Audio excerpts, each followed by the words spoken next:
The National Alliance for Christian Leadership is an alliance of Christian organisations right across the church spectrum. In other words, we're bringing Christian leaders together. It's basically an educational and political alliance. We got basically involved in this because what we could see happening in the creationist area was legislation against free thought. And we were very much involved in fighting the ID cards and what we call the Human Rights Bill, or should I say the Human Rights Bill.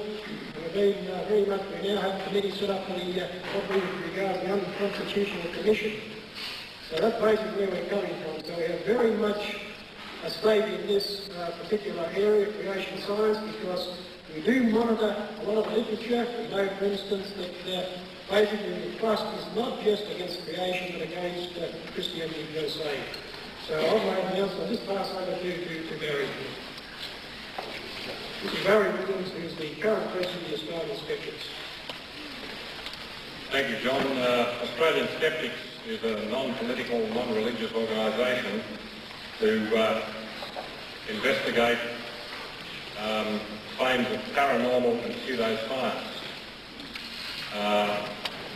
In the case of creationism, the reason why we're here tonight, we regard it as just as much a pseudoscience as we regard astrology or New Age phenomena, trans-channeling. We feel that there is no evidence whatsoever to indicate that it has any scientific validity, and we defend that case. We produced a book on the topic, which is available in the foyer, if I hold it up the right way. And we also produced quarterly a magazine called The Skeptic, in which we cover a multitude of topics, one of which is creationism. Australian Skeptics will be holding their 4th annual convention at the Manly Marine Beliefs Club on Easter Saturday and Sunday. You will see the poster outside describing that. If you want any more details, you can see our people afterwards. I hope it will be a fun debate tonight, and thank you all for coming.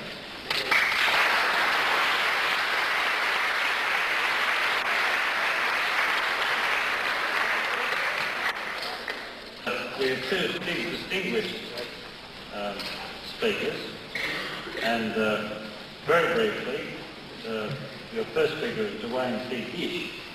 Now, Dr Gish received his bachelor's degree in chemistry from the University of California in 1949. He has a doctorate in biochemistry in 1953 from the same university that was Berkeley. Must have two different campuses. Anyway, he spent 18 years in biochemical research, several institutions, including, I'm reading this together, including Cornell University Medical College, the Virus Laboratory of the University of California, Berkeley, the Upjohn Company, I think he has an American accent, a pharmaceutical firm in Kalamazoo, Michigan. During that time, he worked with 2 Nobel Prize winners. He's the author, the co-author of over 30 technical papers. He has authored several books and numerous papers on the subject which we're about to hear, creation and evolution. He's lectured and debated on this subject at major university campuses, it doesn't say why, throughout the United States and over 25 foreign countries. He's a fellow of the American Institute of Chemists and is a member of the American Chemical Society. I don't know what that is either. And the American Association for the Advancement of Science. He is listed in the American Men of Science and Who's Who of the West. The second speaker is Mr. Plimer, BSc Honours, PhD. It's a bit shorter. He's worked at 4 different universities. He will speak secondly. And he's worked also in the mining industry. He's currently Professor and Head of the Department of Geology, University of Newcastle. So I think he speaks with Darren. Anyway, the question is, which is the pseudoscience, creation or evolution? And they're both theories according to the question. So each speaker will speak for 50 minutes on that, and then we'll have a break. So it's an hour and 40 minutes. An hour and 40 minutes. There'll be no break in between the speakers, so please, once Dr Gish has finished speaking, we'll go straight on with Dr Plimer. So if you'll get a chance to break when Dr Plimer's finished, sorry. After the break, there'll be a response by each member, and he will speak for 15 minutes each. and then there'll be a brief summary by each of them for another 5 minutes, after which we'll be a chance to ask some questions. And we don't want any questions which are statements. We want nice brief questions, you know, because you'll be cut off if you try to make statements that, you know, you believe in God or something. We won't have must be a genuine which question.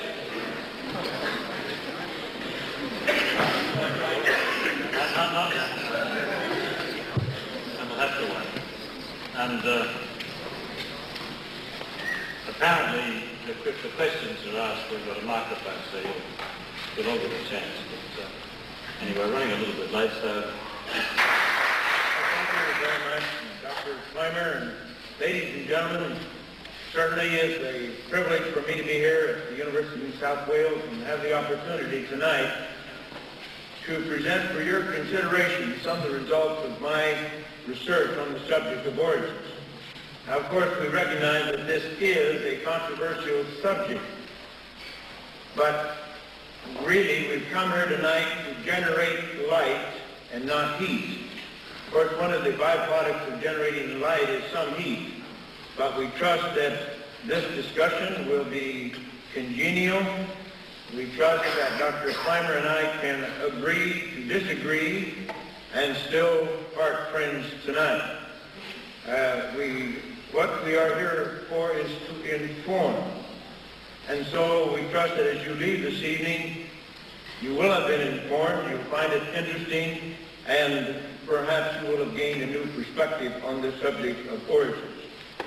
Now, I want to say, first of all, what is not being debated here this evening. We're not debating the age of the earth. We're not debating the biblical record of creation. We're not debating any biblical interpretation or theology. We're here to debate this question of creation versus evolution. What is the most credible, reasonable, scientific explanation for origins, creation or evolution? That's the real subject of the debate. How did the universe and living organisms come into being? Did they come into being by a naturalistic, mechanistic, evolutionary process due to properties inherent in matter, or by the deliberate, planned, creative acts of a creator who is external to and independent of the natural universe? That's the basic question that we are debating here this evening. Now, these do involve, of course, our personal world views, and that's true not only of the creationists but also of the evolutionists. Richard Lewontin, professor of genetics at Harvard University, an evolutionist and whose standard secular view needs no defense, he stated in the introduction to Scientists Confront Creationism, published in 1983, that there is a fundamental contradiction between evolution and creationism. They are irreconcilable worldviews. End of quote. I agree with that. Now, if evolution is a worldview and creation is a worldview, they're equally religious, you see. They involve our personal view of the universe and reality. Must we explain origins in naturalistic, mechanistic terms, or is there a possibility that there is a God who's a creator? The origins could have been theistic and supernatural. You see, that is not a bit unscientific. Science is our attempt to observe, to understand and explain the operation of the universe and the operation of living things. It's our attempt to explain the here and now. Now, when we step beyond the limits of empirical science and try to explain the origin of the universe and the origin of life, you see we're outside of the proper limits of science. You see, there were no human witnesses to the origin of the universe. There were no human witnesses to the origin of life. As a matter of fact, there were no human witnesses to the origin of a single living thing. Those were unique events. They only happened once in the unobservable past, and you cannot repeat those events today. You cannot test the theory on how fish may have evolved an amphibian or ape into man. You cannot test the theory on how the universe may have evolved. Those are untestable theories and supernatural. Now, what predictions would we make? You know, you weren't there. I wasn't there. Dr. Plimer wasn't there. We can have any witnesses, and how can we know? Well, we have the products, you see, either of creation or evolution. And there's certainly going to be a difference between these products if we were created or if we evolved. Furthermore, the evolutionist says that evolution has occurred by natural processes still occurring today. Therefore, there must not be any contradiction between the laws of science, natural processes, and the theory of evolution. So let's look at some of these natural processes. Let's look at the science of thermodynamics. Now, if we all come from hydrogen gas, then I think you would agree that matter must have an inherent tendency, an intrinsic ability to transform itself from disorder to order, from simple to complex. And scientists should have constructed a natural law which describes such a natural tendency of matter. On the other hand, if creation is true, we would not predict that matter would have this intrinsic ability to promote itself to higher and higher levels of organization. But if anything has happened since creation to change the initial created state, this could only promote matter downward, couldn't promote it upward. Therefore, on the basis of creation, we might expect that matter would have a natural tendency to go from order to disorder, from the complex to the simple. Now, you see, evolution says this way, creation says that way. Now let's go out in the real world and let's just take a look. Let's see what's going on out there. Well, first of all, let me point out, no scientist has ever recognized an inherent tendency of matter to promote itself from disorder to order, from simple to complex.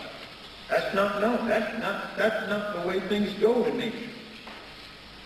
But they always have a tendency to go in the opposite direction, from order to disorder, from complex to simple. As a matter of fact, this tendency is so universal, so unfading, it's been formalized as the second law of thermodynamics.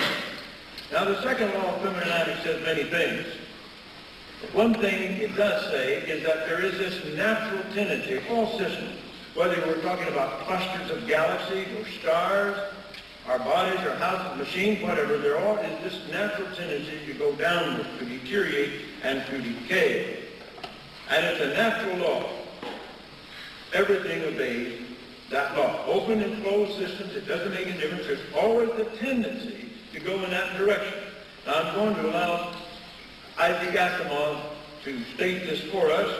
I had a debate with Isaac Asimov in the pages of Science Digest, October 1981. We were each allowed to write an initial argument. The editor exchanged these arguments, and then we wrote a rebuttal. And in my initial argument, I quoted the following statement by Dr. Asimov and challenged him to explain how evolution could take place in the light of the facts, as he so stated. Now, may we have that first light? You want to turn on? Now, we need to dim the lights, and it's going to take just a little bit of time to get the lights turned down. Now, I'll read this for you, because I doubt if many of you can read it anyhow. Now, this was published by Isaac Asimov in the Smithsonian Institute Journal, June of 1970, on page 6. He says, and I quote, "Another way of stating the second law, then, is the universe is constantly getting more disorderly. Viewed that way, we can see the second law all about us. We have to work hard to straighten a room, but left to itself it becomes a mess again, very quickly and very easily. Even if we never enter it, it becomes dusty and musty. How difficult to maintain houses and machinery and our own bodies in perfect working order. How easy to let them deteriorate. In fact, all we have to do is nothing, and everything deteriorates, collapses, breaks down, wears out, all by itself. And that is what the second law is all about. End of quote. Now, ladies and gentlemen, it seems to me that if that is what the second law of thermodynamics is all about, the theory of evolution is in serious trouble. You see, there is this universal natural tendency for everything to go downward, to decay. Now, this second law of thermodynamics always applies to an isolated system, without exception. An isolated system is a system in which no work is being performed by anybody on the outside. It's a system into which nothing is being brought in from the outside. It's an isolated system. Everything that takes place within that system is a process of self-transformation. The second law says, without exception, that system will deteriorate, will become more random, less complex and ordered. It will never, ever, ever become more complex, more highly structured, and more ordered. Never. And yet evolutionists believe that the universe is an isolated system that started in a state of primordial chaos and disorder and simplicity and has transformed itself into this highly complex universe we have today, including the millions of living organisms on the surface. Ladies and gentlemen, that is a clear violation of the second law of thermodynamics. And nobody needs to stand up and start talking about open and closed systems. Because the universe, in the evolutionary view, is a closed system. It's an isolated system. The second law does apply to that. The universe simply could not have created itself. Creation science, they decided the universe has created itself, is pseudoscience. That's not science. That's a violation of the laws of science. And if we're going to be scientists, we're going to say we're going to explain everything in the light of natural laws, then we ought to discard that theory because it violates that natural law. Now, furthermore, the whole universe is running down. You know, all the stars are burning up their fuel. Someday they're all going to be dead and cold, you see. That is, if there is no God.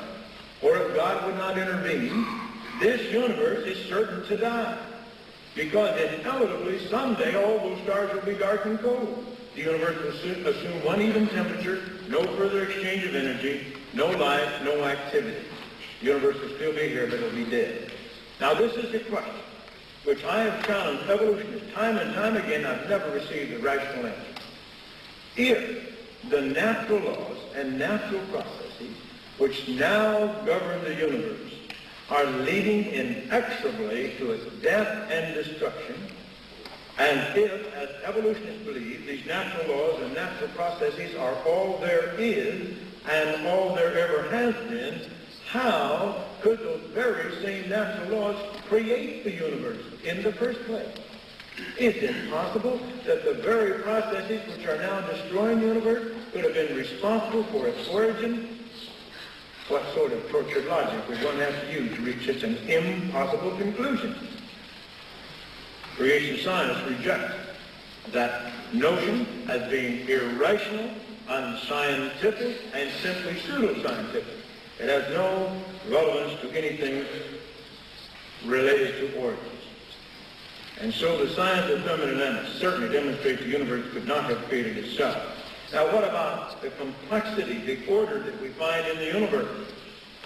Could that come about by chance? Is it possible? Well, there are ways of calculating those factors. Let's take a look here now at the next slide. Here is the structure of an enzyme. This is ribonuclease. It has 124 amino acids in it. It's a protein, of course. All enzymes are proteins. Both enzymes, of course, are those catalysts which make chemical reactions go very rapidly, which ordinarily go slowly. And life could never exist without enzymes. The most primitive form of life imaginable would have to have hundreds of different kinds of enzymes, hundreds of DNA and RNA molecules, which are even more complex, and many other complex molecules. Now, we see in this enzyme 124 amino acids. That's a rather small protein. The average protein has 400 amino acids. Some have over 2,000 amino acids. But in this protein, we see lysine is number 1, glutamic acid is number 2, then threonine, alanine, lysine, phenylalanine, glutamic acid, arginine, glutamine, histamine, and so forth. 124 amino acids arranged in precise order. Now, you can do some juggling around, but not much. It's fairly precise. Now, when you have those 20 amino acids arranged in that order, you have this enzyme. When you have 287 of those same 20 amino acids arranged in a different order in two chains, you have hemoglobin. Or rearrange them in a different order, 188 of them, and you have human growth hormone. One's a hormone, one binds oxygen, one's an enzyme. But they perform biological function with tremendous preciseness and ability. How can we account for that precise order? The evolution says, just by chance. It just happened.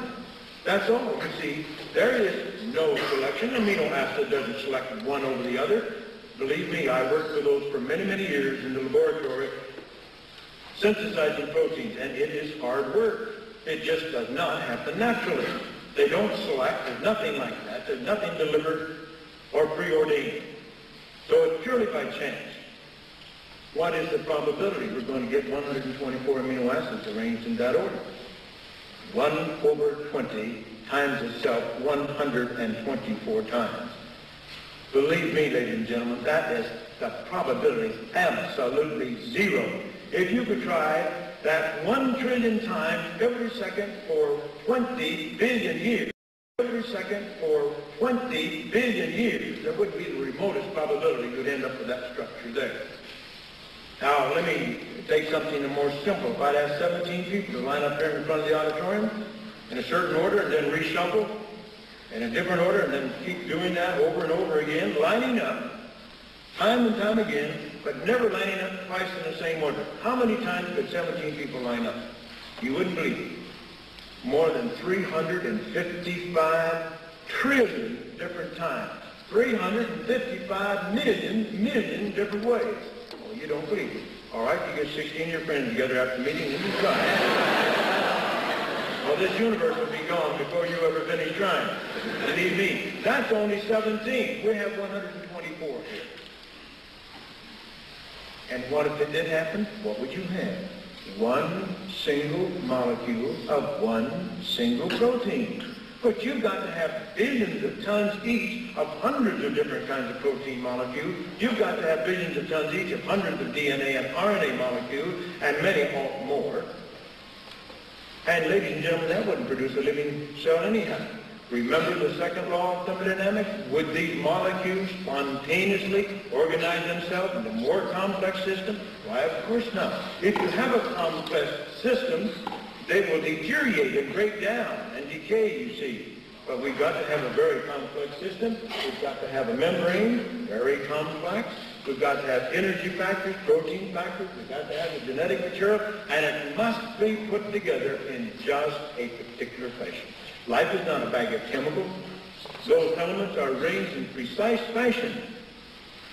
Would that ever happen on this earth through the ordinary processes of chemistry and physics? Absolutely not. Anybody who believes that has tremendous religious faith. That's all I can say. And it is irrational faith and it's a pseudo-scientific faith. Here's a newspaper article that appeared in the Daily Express of London, August 14, 1981. Two skeptical scientists put their heads together and reached an amazing conclusion. There must be a God. Who were these two scientists? Sir Fred Hoyle, the British astronomer, one of the world's leading astronomers, and his friend and colleague, Professor Chandra Wickramasinghe, professor and chairman of the Department of Applied Mathematics and Astronomy, University College in Cardiff, Wales, also a very well-known astronomer. These two scientists became interested in the problem of origin of life a few years ago. They were both atheists at that time, so they had absolutely no inclination to lean toward the creationist point of view. But they calculated the probability of life evolving on this planet in 5 billion years. The probability, 1 chance out of 10 to the 40,000th power. That's 1 out of the number 1 followed by 40,000 zeros. I assure you, ladies and gentlemen, that's just flatly zero. But they said, after all, there's 100 billion galaxies in the universe. Each galaxy has 100 billion stars. Let us assume that every star in the universe has a planet like the Earth. Let us assume the universe is 20 billion years old. Now let us calculate the probability of life evolving somewhere in the universe in that 20 billion years. The answer? Forget about it. The probability was so low, it was essentially nil or zero. Sir Fred Hoyle said the probability of evolution is equal to the probability that a tornado sweeping through a junkyard would assemble a Boeing 747. Now, I tell people, if you want to believe that, that's okay, but let's just don't call it science. You see, there's a tremendous religious faith, and it's a religious faith that is irrational and certainly pseudoscientific. These scientists did not become creation. By the way, they're not Christians. They don't believe in the Bible or anything like that. But they do believe that wherever life exists in this universe, it had to be created. Did they become creationists because of their religion? Obviously not. They became creationists in spite of their religion, because they were both atheists when they began these studies. Professor Rick Ramassing said he didn't feel very comfortable with this notion, but he could find no logical way out of it. Now, these scientists were open-minded. They were willing to accept the decision dictated by the scientific data, and they agreed with what we had been saying all along. Now, let's take a look at the record of the past, the fossil record. Now, if evolution is true, of course, we should have thousands, tens of thousands, undoubted transition forms in our museum. There should be no quarrel about it. There should be no dispute. I wouldn't be here tonight. We would have the absolute proof of evolution into tens of thousands of undoubted intermediate forms or partway forms. We have 250,000 fossil species in our museum, represented by tens of millions of fossils. No one can plead the poverty of the fossil record. We have an immeasurably rich fossil record. If evolution is true, tens of thousands of those creatures should be of intermediate form. On the other hand, if creation is true, we would expect to predict that fossils of each basic type of plant and animal, which we could call a created kind or basic morphological design, they would appear fully formed right at the start. An onion would be an onion, a rose would be a rose, tigers would be tigers, fish would be fish, people would be people, if creation is true. Now we see the predictions are very different. Well, let's take a look at that fossil record. May I first of all cite a British zoologist, Dr. Mark Ridley, a most decided evolutionist, in New Scientist, volume 90, 25th of June 1981, on page 830. There's an article by Mark Ridley. Now, he wants to downgrade the fossil record. He wants to downplay the fossil record because he knows it's in terrible shape as far as evolution is concerned. As a matter of fact, this is what he says. No real evolutionist, whether gradualist or punctuationist, uses the fossil record as evidence in favor of the theory of evolution as opposed to special creation. End of quote. So he says no real evolutionists even try to use the fossil record to defend evolution. Now, I don't know whether Dr. Plimer is going to do that tonight, but I've heard many evolutionists try to do that. According to Dr. Ridley, they're not a real evolutionist if they do such a thing, you see. Why does he say that? Well, what better proof of evolution could you have than the fossil record if evolution is true? Now, others have attacked the fossil record. Dr. Colin Patterson, senior paleontologist at the British Museum of Natural History, he's an evolutionist, not a creationist, but he's made some rather astounding statements in the last few years. This was taken from an interview on BBC Radio, published in The Listener, 8th of October 1981, on page 390. That's the publication of the British Broadcasting Corporation. Now, in this article, he is quoted as saying that all we have of these evolutionary phylogenetic trees are the tips of the branches. All the rest is just storytelling of one kind or another. And I imagine we're going to hear some storytelling tonight. But Dr. Patterson said it is nothing but storytelling. We just have the tips of the branches. We have the terminal forms. He also says this, that the history of life is still fiction rather than fact, and the Darwinian penchant for explaining evolution in terms of adaptation and selection is largely empty rhetoric. End of quote. Then he goes on to say, just as pre-Darwinian biology was carried out by people whose faith was in the Creator and His plan, post-Darwinian biology is being carried out by people whose faith is in almost the deity of Darwin. Now that's by an evolutionist. That's by a paleontologist sitting among millions and millions of fossils. And he stated in a letter that He had not included any examples of transition forms in his book on evolution because he said he didn't know of any, either among the fossils or among the living. Well, let's take a look at some major aspects of the fossil record. Now here we see a reconstruction of animals whose fossils have been found in Cambrian rocks. It is believed by evolutionary geologists that these rocks began to form 600 million years ago and formed during a period of 80 million years. I don't have the foggiest notion how you get fossils under those conditions. You have to have a catastrophic sudden burial to get fossils. Here we have billions times billions of fossils of these creatures. Seems to me to speak certainly of catastrophe on a mammoth scale. But however they formed, we have a great variety of complex invertebrates in these Cambrian rocks. We have jellyfish, we have sponges, we have sea urchins, we have that swimming crustacean Cyneal, trilobites, we have the sea lily, we have clams, snails, brachiopods, worms, and a tremendous variety of very highly complex invertebrates. Evolutionists say these creatures came from a little microscopic single-cell organism, something like a bacterium or algae or amoeba or something like that, during hundreds of millions of years of time. Now, there's been many reports of the discovery of little microscopic bacteria and algae in the fossil record. Now, if you can find fossils with little microscopic, soft-bodied, single-cell organisms, you certainly can find fossils of everything in between. Ladies and gentlemen, we do not have a single ancestor for one of these creatures, not for one of them. There are no ancestors for trilobites. The first trilobite was a trilobite complete. There are no ancestors for sponges, there's no ancestors for jellyfish, there's no ancestors for a single one of those creatures, not one. We have a tremendous explosion of these creatures. I'm aware of the Ediacaran fauna found here in Australia and other places around the world. They were very complex creatures, soft-bodied, complex creatures, and they could not possibly be the ancestors of Cambrian animals because they are very, very different. According to Seilacher, a German paleontologist, Stephen J. Gould, and others, they could absolutely not be ancestors of Cambrian animals. Ladies and gentlemen, as far as I'm concerned, that settles the question. Evolution has not occurred. As far as has not occurred. As far as the scientific evidence is concerned, as far as the hard facts of science are concerned, every one of these creatures has appeared fully formed. Now, ultimately, the vertebrates supposedly evolved from the invertebrates, and these invertebrates have no ancestors, so we have no ancestors. Now, furthermore, one of these creatures supposedly evolved into a fish, the first vertebrate.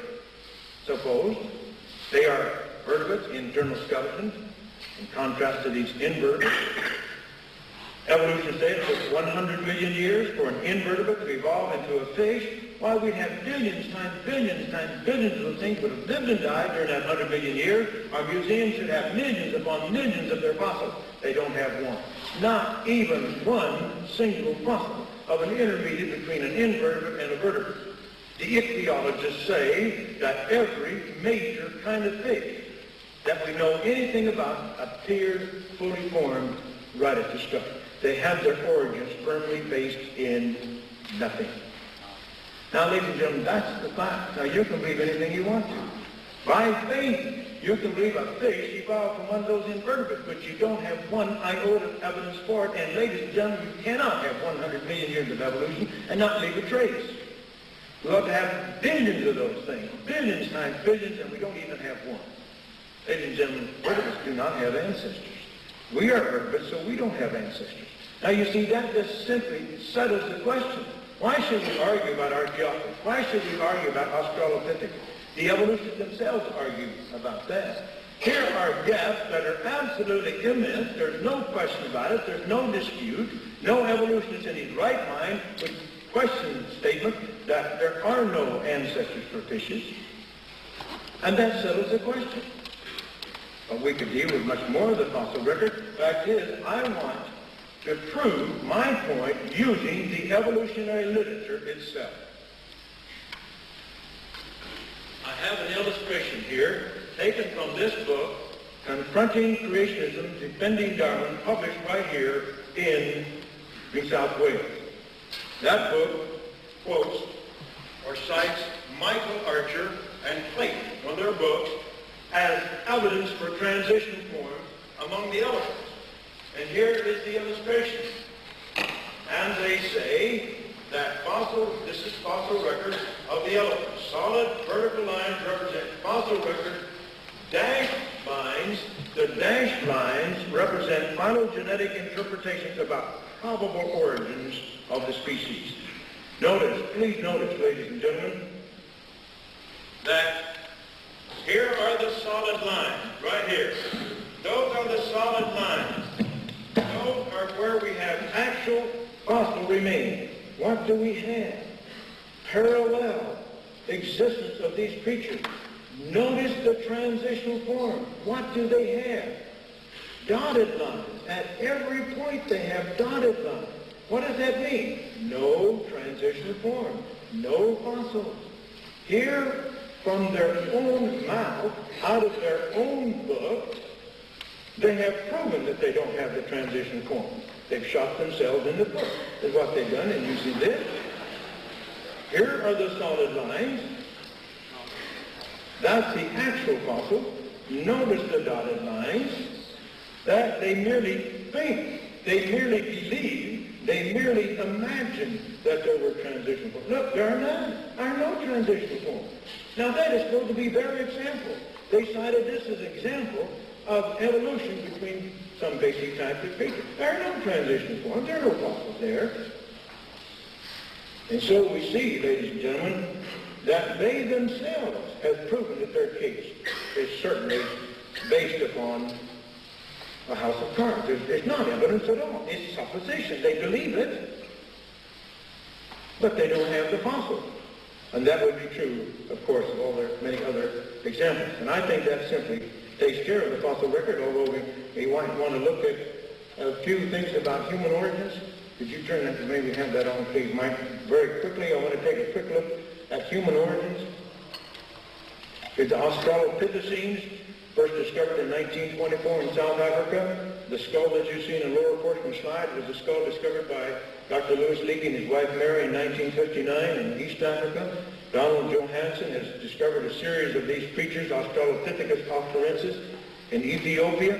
One of them, the female, about 40% complete. He says she had the jaws, the teeth, the face, and brain of an ape, but she walked upright in the human manner. Lucy gained great fame because she's supposed to be an ape walking erect. And that's what we are taught in our textbooks and what we read every day. But ladies and gentlemen, there are many scientists who do not believe that, and some are evolutionists.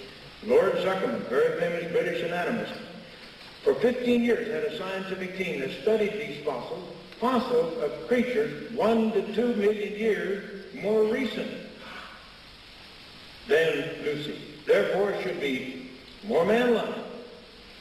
You see, more upright, if anything. And Dr. Charles Oxnard, now at the University of Southern California, studied their postcranial skeleton, their foot bones, leg bones, knee joint, pelvis, and all of that. And these scientists, although they're not creationists, have stated that these creatures did not walk upright. They are not intermediate between ape and man, and they certainly are not our ancestors. Now, if you knock this creature out of the family tree of man, there's just not much left. Here's a Piltdown man, discovered in 1912, a few fragments of a jaw and a few fragments of a skull. And for 50 years, he was touted as our ancestors until he was proven to be a hoax by a chemist. Somebody had taken the jawbone of a modern ape, a human skull, had treated them with chemicals to make them look old, had filed the teeth to make them look man-like, planted the bones in the gravel pit, and fooled the world's greatest authorities for nearly 50 years. Because, you see, this is what they had expected to find or wanted to find. Then in 1922, one single tooth was discovered in western Nebraska, brought to the attention of several leading evolutionists. They were very excited by the discovery of this tooth. They believed it had characteristics intermediate between ape and man. And they called this creature Nebraska Man. In 1922, the Illustrated London News published a picture of this Nebraska Man based upon the descriptions of the scientists.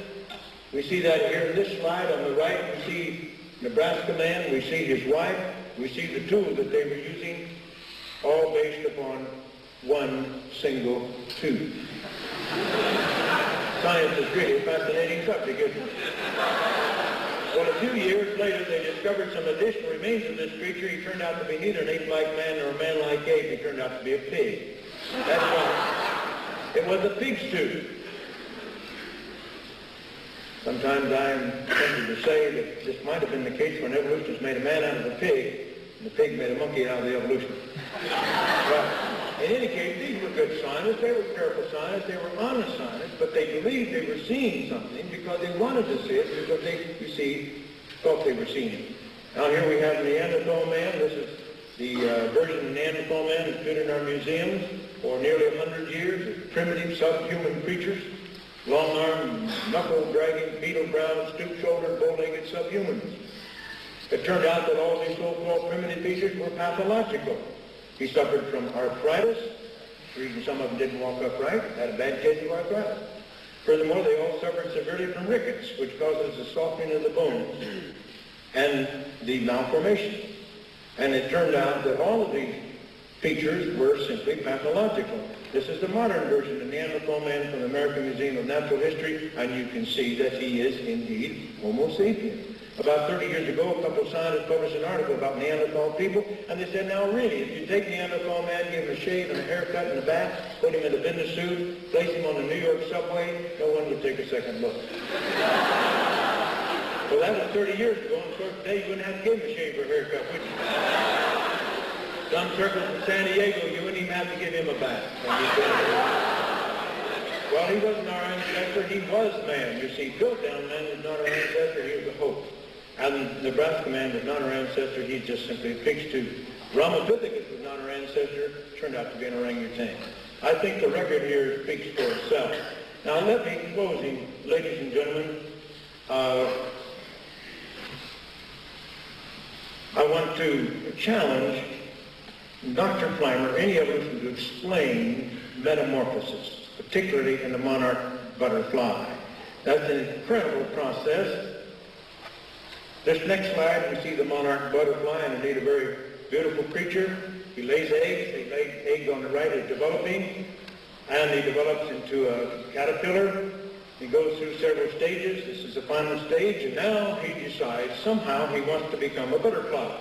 I guess he started out by hang gliding or something, I don't know how. But here's the way he actually does it. He fastens himself to the underside of the limb, and he's curling up now. His head's going up there. He makes one last mold. He's molding that external cover, and he constructs a cocoon and becomes a mass of jelly. And then he programs that mass of jelly to become a butterfly. And we see the butterfly developing, and then finally he emerges from the cocoon, a beautiful butterfly. Now, my challenge to evolutionists is to explain how this process could have developed through a process of natural selection, step by step, through genetic mistakes. You see, we have a caterpillar. He has mouth parts to chew leaves. He crawls. That's his mode of life. Then he becomes a butterfly. Now he has wings. He has a proboscis when he sucks nectar and so forth and so on. How could a caterpillar, step by step, evolve into a butterfly? Would he start shedding some of those legs and sprouting wings or something like that? Well, of course he couldn't survive into a butterfly. Would he start shedding some of those legs and sprouting wings or something like that? Well, of course he couldn't survive under such circumstances. Furthermore, how could evolution program a mass of jelly to produce a butterfly? It's impossible to imagine how such a process could take place. It's silly to even think about it. You see, everything is programmed in that egg. The moment that egg is conceived, the program to produce that caterpillar, and then to convert that caterpillar into a mass of jelly, and to program that mass of jelly to become a butterfly, is all right there from the start. Now, I would like Dr. Plimer, I would like anybody, any evolutionist, to explain how that could have taken place. Now, remember, ladies and gentlemen, it takes place through a series of genetic mistakes, because these mutations, which supposedly convert a little single-cell organism into you and I, in the course of its development and reproduction, began to make mistakes. We call them mutations. Now, the evolutionists admit almost all of those mutations are bad and produce all kinds of horrible things. We have hundreds and hundreds of genetic diseases produced by these mutations. And as a matter of fact, I do not know, I've never been convinced there's ever been one single good mutation. But let us suppose that almost all are bad, but once in a while one is good. Then you have to have this struggle for existence. And the good mutant replaces the original. Remember, the original was already highly adapted. He was highly prepared, or he never would have arisen, you see. And so there's not much of an advantage, just a slight advantage. You have to have all this struggle for existence and so forth, and you have to have millions and millions of these DNA accidental mistakes can convert man into, to convert a single-cell organism into man. Never happened in 5 billion years. It wouldn't happen in 500 billion years, and certainly it's not going to convert a caterpillar into a butterfly. It's not going to tell a master jelly how to program itself into a butterfly. If anybody knows that, I'd be very happy to hear it. Well, ladies and gentlemen, let me just conclude by saying this. All I'm asking you to do is weigh all of the evidence on each side, and then decide for yourself which model of origins, creation or evolution, do the data fit best. In my scientific studies, I've become convinced the best statement we can say about our origins today is still, in the beginning, God created the heavens and the earth. I thank you very, very much.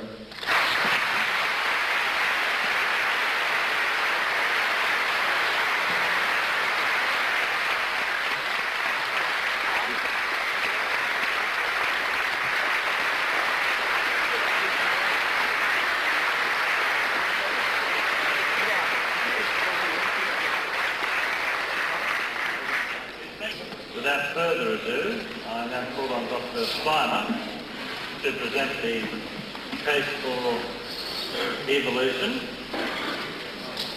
and argue that it is not the pseudoscience that Dr.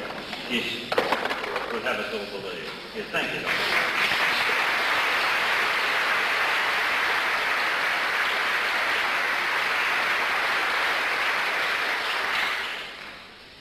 Creation science is a contradiction in terms.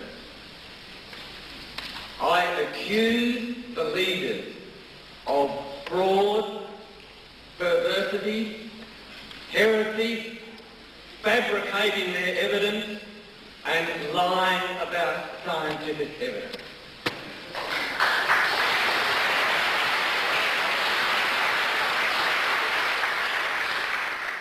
We had this book as an example. What we were not told was that Michael Denton at this university last year said and admitted he was wrong. That was published. He also said that he was unaware of the fossil record when he wrote it.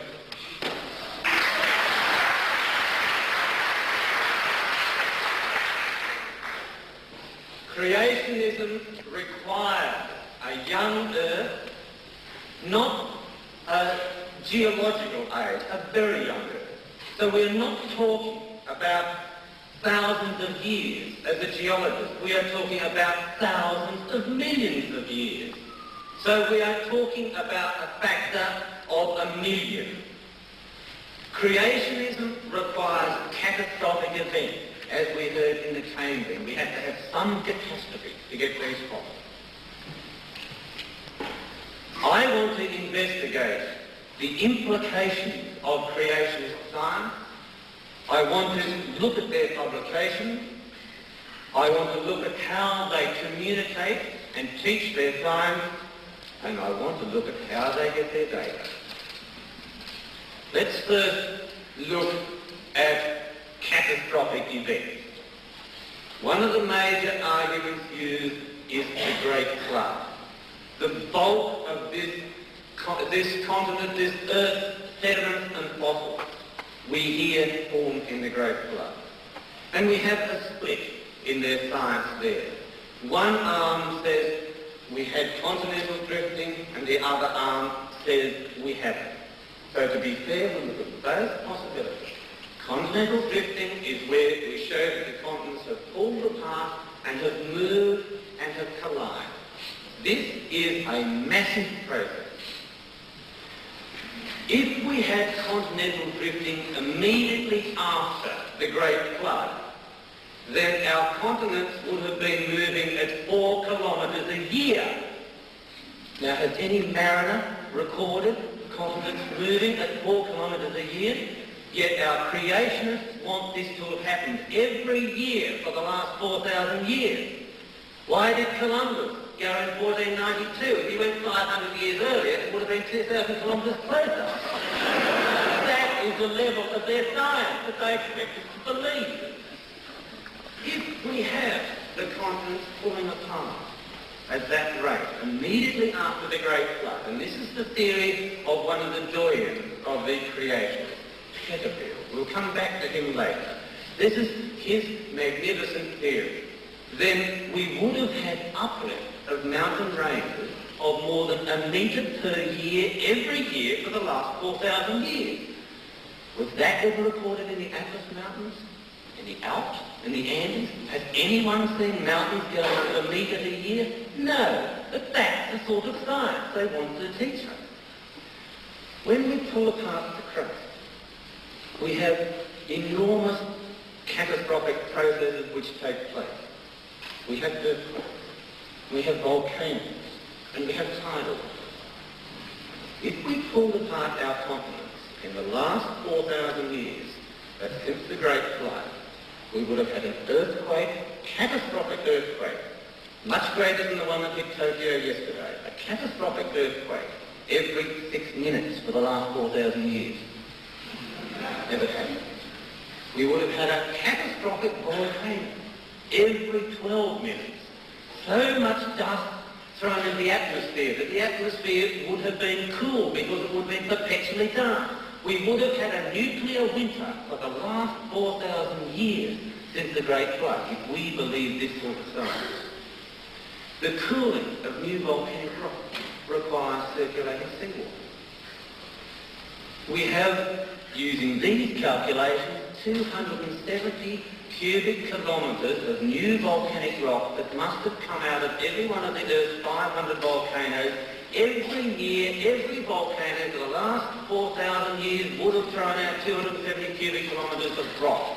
We haven't seen it, because we've got to cool all that rock. If we cool it with seawater, our seawater temperature becomes above 100 degrees Celsius. We also have a massive process from our volcanicity and our earthquakes giving us tidal waves. So we have an earthquake every 6 minutes, a major volcanic process every 12 minutes, covering the Earth with gases and dust, and every 18 minutes a tidal wave. Now the simple question is, if this has happened every 6 minutes, 12 minutes and 18 minutes over the last 4,000 years, why wasn't it recorded in history? We have a continuous record of history.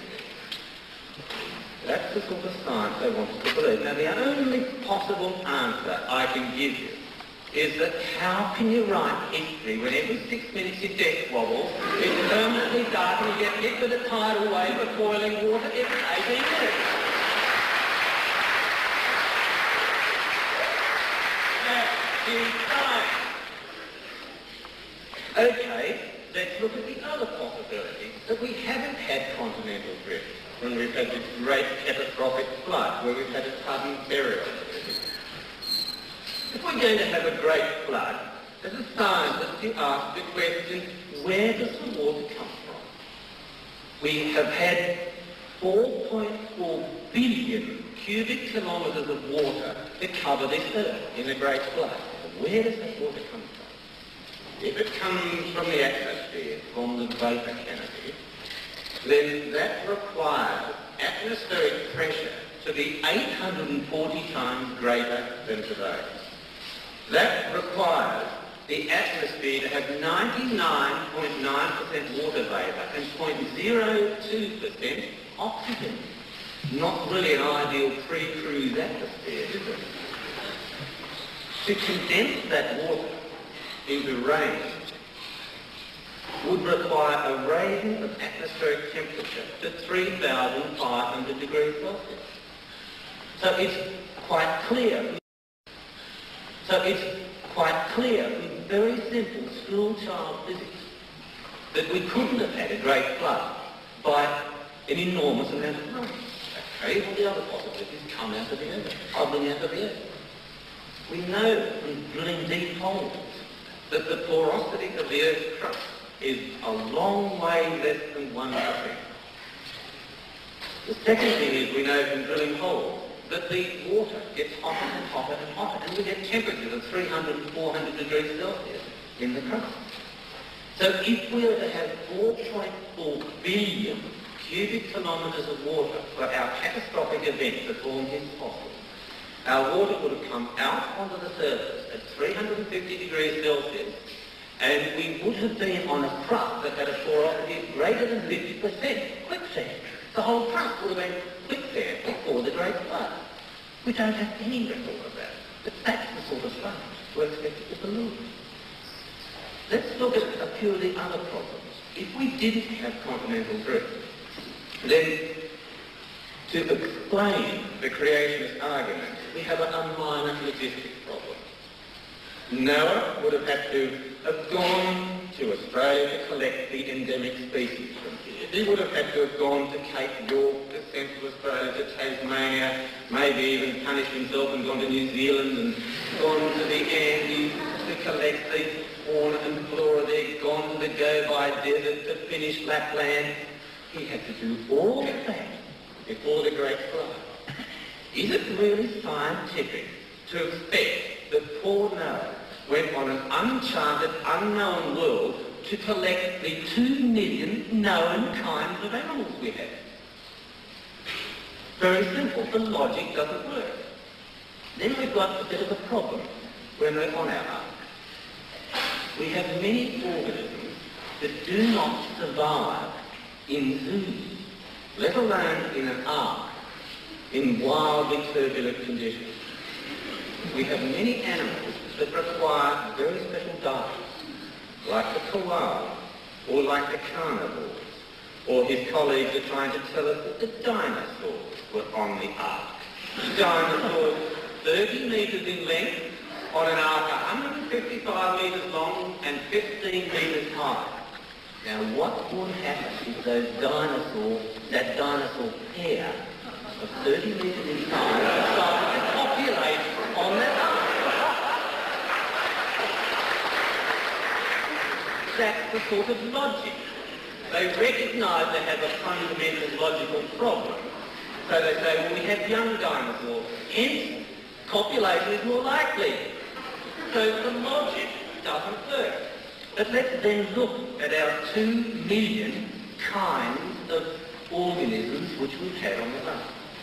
They came in pairs, so we have 4 million on this ark.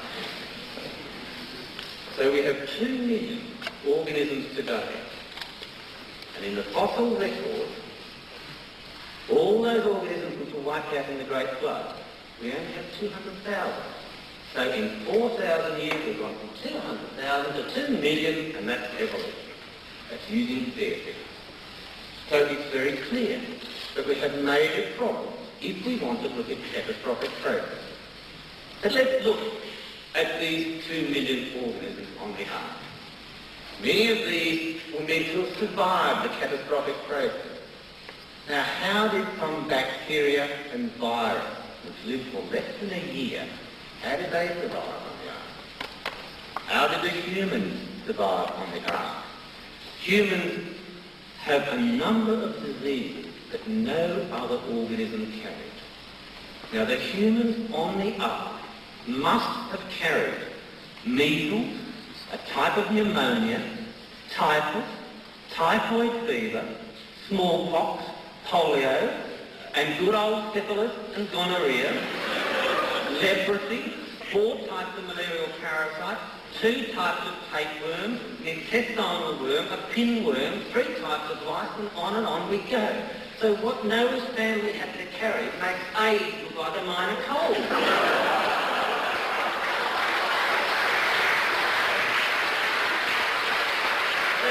The scientists they want us to believe.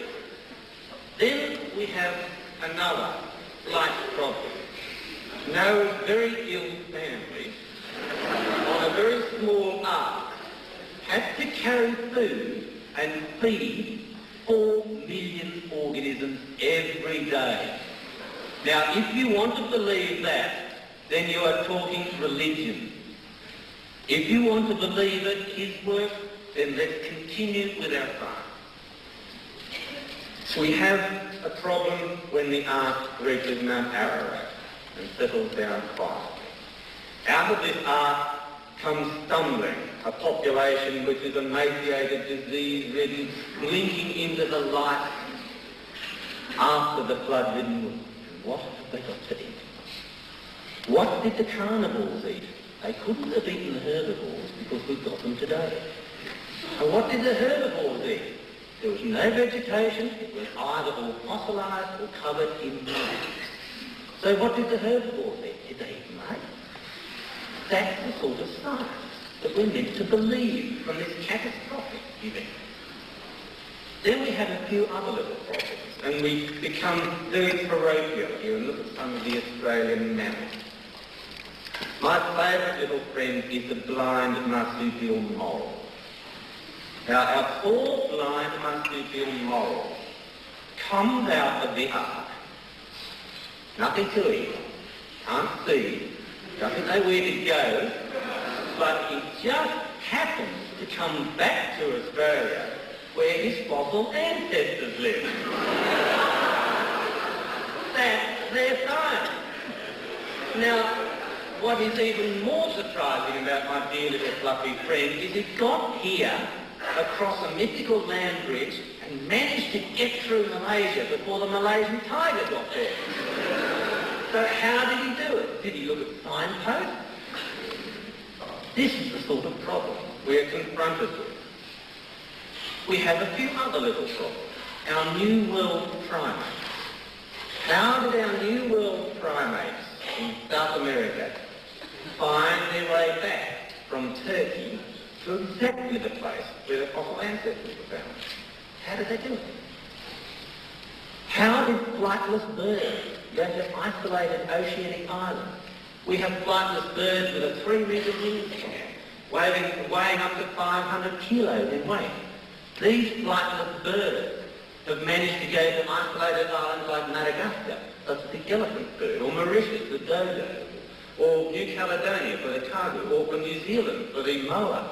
How did these birds do it if they can't fly and they go to these tiny little oceanic islands?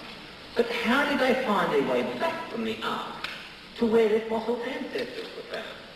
This is the level of their science. Some of the other catastrophes which we are fed with concern coal. And this is interesting because coal is always within terrestrial sequences. So I find it hard to understand how this would have formed in a great flood. Let's forget the obvious inanities and continuance. Our creationist literature and some of their methods, and we have some marvellous revelations. And one of them is that we find fossilised iron bolts and fossilised gold chains, they only 8 carats by the way, the fossilised gold chains within coal. We have reports of that from this country. Now that's interesting. First question is, why do we mine coal? Why don't we mine for gold? Obviously, no gold. The second question is even more interesting. And a year ago, I challenged someone to give me a gold chain from a coal seam in this country. I offered $20,000. This $20,000 was offered in the coal fields, where every day 25,000 men are underground. I haven't lost a penny yet. Now surely science is based on observation. But let's look at the implications of this magnificent find of gold chains within Eastern Australian coal. Gold first came to this country in 1788. Coal was discovered in 1791. So we must have had the Great Flood in Eastern Australia between 1788 and 1791. So we shouldn't be celebrating the bicentennial of Australia. We should be celebrating the bicentennial of the Great Flood. That's the sort of logic we are left with. The implications of their science do not stand up to simple schoolboy science. Now let's look at the favourite one, which we get faced with, and that is the speed of light. We have a very well-known creation scientist so well known, is attached to no institute and has no qualifications and is hidden somewhere down in South Australia, who has written some work suggesting that the speed of light has slowed down enormously since creation. This is based, and I won't go into on a number of erroneous assumptions and just plain things that are wrong, but the aim of the exercise is very clear. That is to make time, geological time, instead of being thousands of years old, to make it, instead of being thousands of millions of years old, to make it thousands of years old. So they're trying to shorten time. And this chronophobia is what I want to discuss now. The chronophobia of our creation. The suggestion by our friend Setterfield is that at the time of creation, the speed of light was 200 billion times faster than now. So when God said, let there be light, that speed of light was 200 billion times faster than now. The suggestion by Setterfield is that light stopped slowing down in 1960. Setterfield also argues that the speed of light started to slow down at the first sin. So that means that from 1960 onwards we had no sin. Did you notice? That's their time. Let us now look at a very simple equation. Einstein's equation, which most of you would learn from comic books or television. E equals mc squared, where c equals the speed of light. So that means the energy, when we're using c squared, the energy at the time of creation was 40 billion times greater than any similar process today. So if Adam lovingly lit a fire for Eve, the energy given out in that fire is equivalent to a 50 megaton bomb. That is science. Adam and Eve had 3 children. The very act of procreation involves a release of energy. The act of procreation for those 3 children would have released energy equivalent to an explosion of 500 tons of TNT. That's the origin of the expression that the earth moves for you all. That's their science. If we have the speed of light 200 billion times faster than now,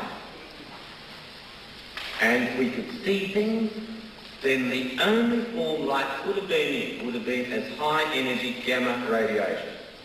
Radiation thickness within minutes, death within hours. So that is the sort of science we are confronted with when our creationist friends want to change the fact.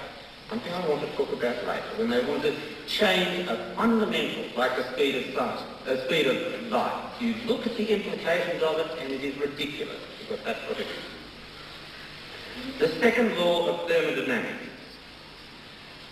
Tonight I got very frightened to learn the universe was running down. I really think that once you know the universe is running down, you should join up. That's the aim of the exercise. But the second law of thermodynamics is an interesting argument that is always used. I heard exactly the same argument on Wednesday by Dr Gish. It was just cranking the same handle. First, we start with the second law of thermodynamics. We say it's a closed system, and we go from the simple to the complex, or from the ordered to the disordered. And then, after the handle's been cranked 5 times, it was 4 today, so you're doing well, after it was cranked 4 or 5 times, suddenly the open system slips in. And immediately, we hear nothing about equilibrium, and we hear nothing about the open system. So if we use his arguments, and he's very keen on chicken, so let's use one. We start with an egg. It is a closed system. You put a bit of energy on it and keep it like that for a little while, and the egg becomes a chicken. So that's the exact opposite of what he's saying. So the first trick thermodynamics is that he omits to tell you two fundamentals. He makes an assumption that the universe is at equilibrium. He also makes the assumption that the universe is a closed system. That would be nice to know if it was or if it was not. We also heard this, I heard from him on Wednesday, how when we have the second law of thermodynamics operating, everything's running down, and please join up and pay your money because the world is ending quickly. And I heard a magnificent statement about wearing out molecules. I would like to know how you can wear out an oxygen molecule. How do you do it? Do you rub a few electrons off on the outside, or do you selectively pluck out a few protons? That's what we're getting. We have a number of red herrings which we are continually fed. Most of them are because there is no attempt made to get to the source. I was bewildered to hear about Nebraska Man tonight. Nebraska Man was first published in the Illustrated London News of December the 17th, which you know is Beethoven's birthday, of 1927, and the reputation of it was by the scientists who found it, and the reputation was in a scientific journal. So it's like the Daily Mirror publishing something and calling it science, and later the scientists refuted it. But that is quoted to us across. We hear also the evolution from hydrogen to people. Did we hear anything about nuclear fusion? No. So we are always not given the complete story, and if we go back to the source, we have a few problems. We heard a probability argument. An absolutely improbable situation exists. Well, I've done the same. And we can have a probability argument using the 26 letters of the alphabet and 120 combinations of them. And I'll read you the start of what it says. It says, "The Lord is my shepherd, I shall not want." And on we go.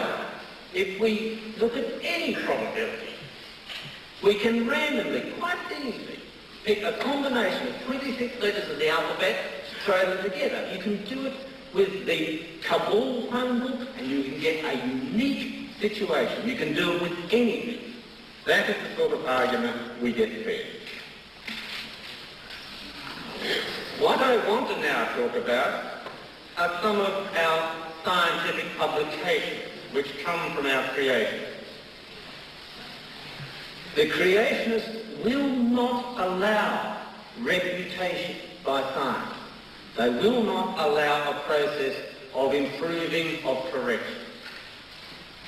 I use the same principle.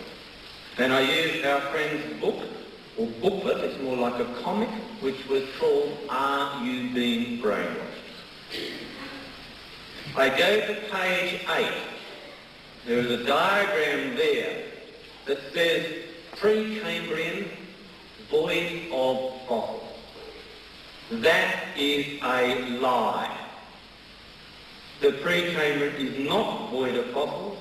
The pre-Cambrian is extremely rich in fossils.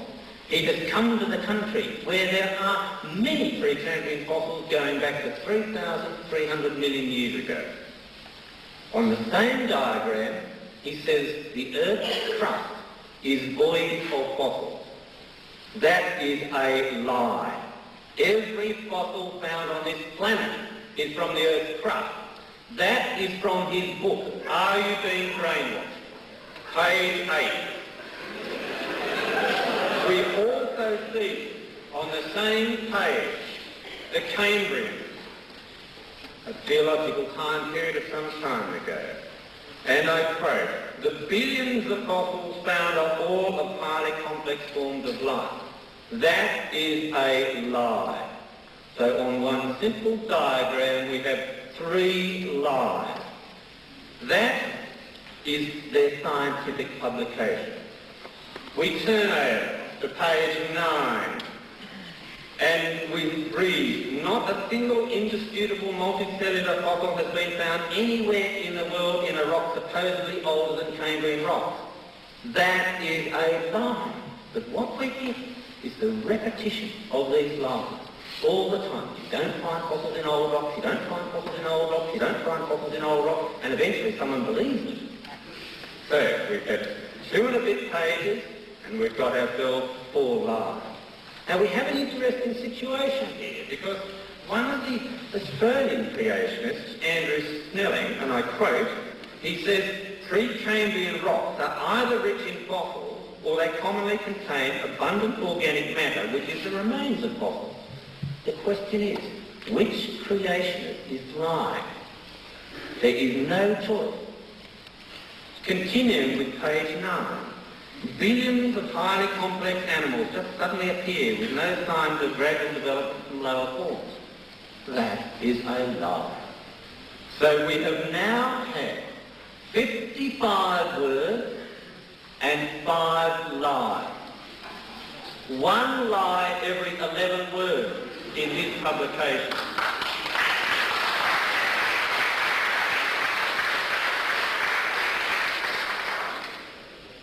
I asked him, how can the fossil record be so cruel to creationists? And the answer is, you fabricate, you ignore, you say it doesn't exist. Now we've had it 5 times in 2 pages. Second law of thermodynamics, I counted it on Wednesday 32 times in 50 minutes. So you just crank the hands off, the same stuff coming out all the time. Okay, now let's look at the way they teach their science. There has been a move in this country and elsewhere to have creation science taught at the same level, the same bias as evolution science.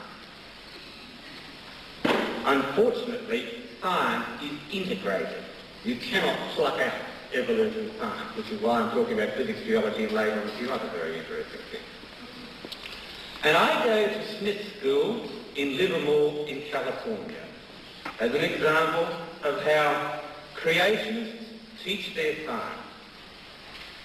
Smith School in Livermore, California was awarded a grant for 6 gifted 12-year-old children. This was a grant for special learning. I have the order form from the teacher, a Mr. Baird, and it documents what he ordered, not the 6 children, but the 30 children. He has ordered material from the Institute of Creation Research and nothing else. That is fraud, and that is being dealt with currently in the courts. So when you let them into the school, we start to have just a little bit of fraud creep in, just an innocent error, but it creeps in. Those 30 children had a course entitled Creationism and Evolution. Much of the material ordered was material written by Gish. Some of it was written by one of his colleagues, Gary Parker, and I quote from his little comic book that was given out to the children in this course. And the comic book is entitled Dry Bones and Other Fossils. And it says, and I quote, "Evolution is based on the belief that you have to explain everything without God." I'll say it again, if it doesn't sink in. Evolution is based on the belief that you have to explain everything without God. That is perverse and it's heresy. So you give them an inch into our schools, and that's what they do. Now the science course that these 12-year-old children were taught, the only material they were given in this course on creationism and evolution, the only material they were given was from the Institute of Creation Research.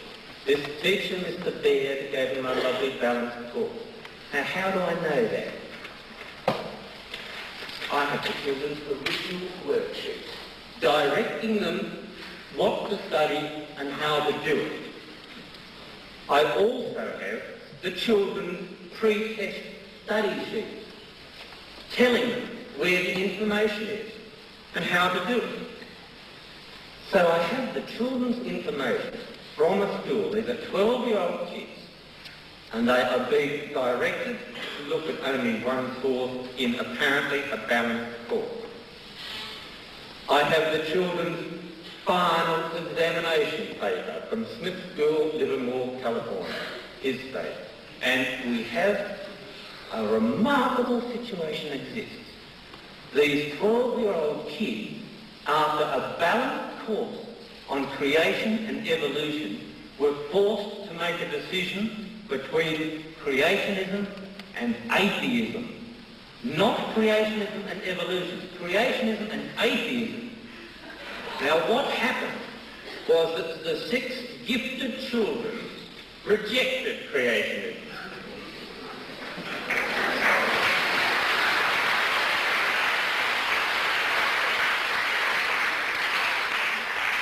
These 6 gifted children were sent back to the library to do it again and to look at the forms again. 2 of those children became atheists. 4 of them had to lie to save their skin. How do I know that? Because it's documented. So you let them into the school, and that's what happens. So as soon as they're in the school, we have fraud, perversity, heresy. They don't teach science, and our Christian friends create atheists. That's what happens. Now let's look at how they get some of their data. We have documentation of the way in which our friends acquire information, gather their data, and disseminate it.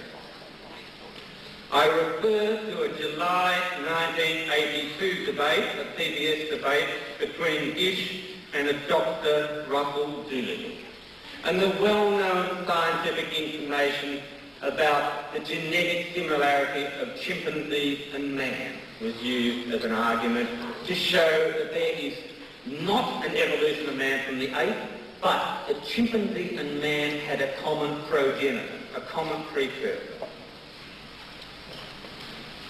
Quick as a frog, our Dr. Gish came back with an answer and said, yes, the bullfrogs have protein and genetic structures closer to man than chimps.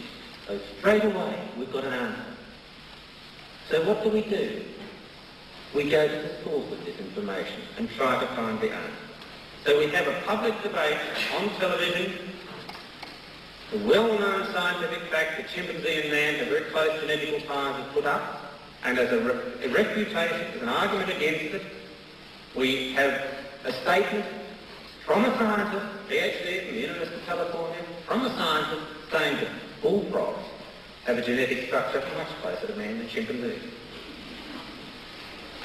In the Institute of Creation Science's own literature, the magazine Origin, 2 scientists, Chardeville and Patterson, accused Gish of publicly lying on television and demanded the data be produced. It was not. There have been continual demands to have this data produced. At a Bible Science conference in Cleveland, Ohio, again, when pressed, our friend gave the answer, and I quote, "I have no responsibility to produce the evidence." So here we have a scientist debating that suddenly has this magnificent fact that bullfrog protein is closer to man than chimpanzee protein. We try to find the source of this information, and our scientist stonewalls. He says, "I am not going to give you the evidence." So what do you do when you have a scientist that makes a statement like this and refuses to give you the evidence? All we are left with is going to the Bible. And I go to Revelation, Revelation 16 and 13, and I read, "And I saw 3 unclean spirits, like frogs, come out of the mouth of the dragon, out of the mouth of the beast, and out of the mouth of the false prophet."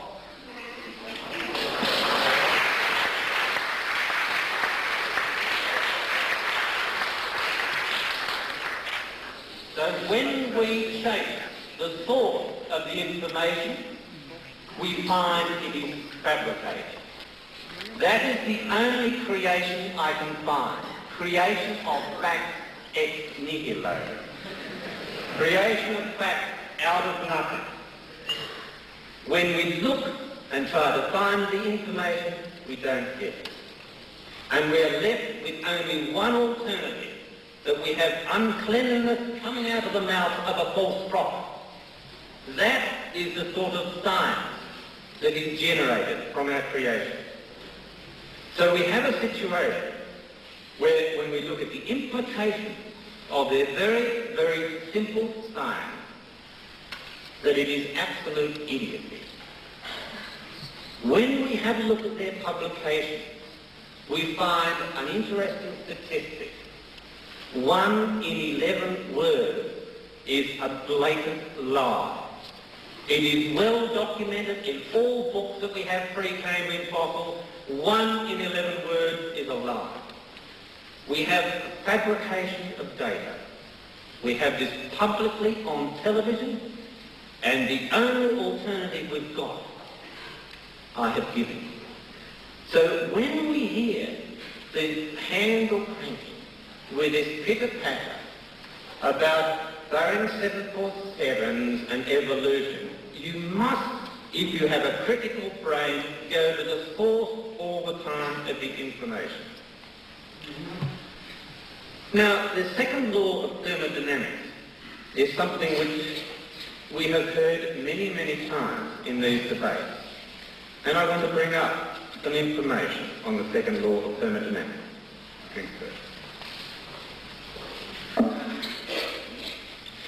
Our second law of thermodynamics argues that we have order going to disorder. Or, in a closed system, we have information which is just slowly running down and running down and running down. I've looked at issues, performance in states. Now, in this country, we have an organisation called the Creation Science Foundation Limited. It is a company. It is limited by law. All their documents are submitted to the Corporate Affairs Commission. These are public documents. No problem in getting them.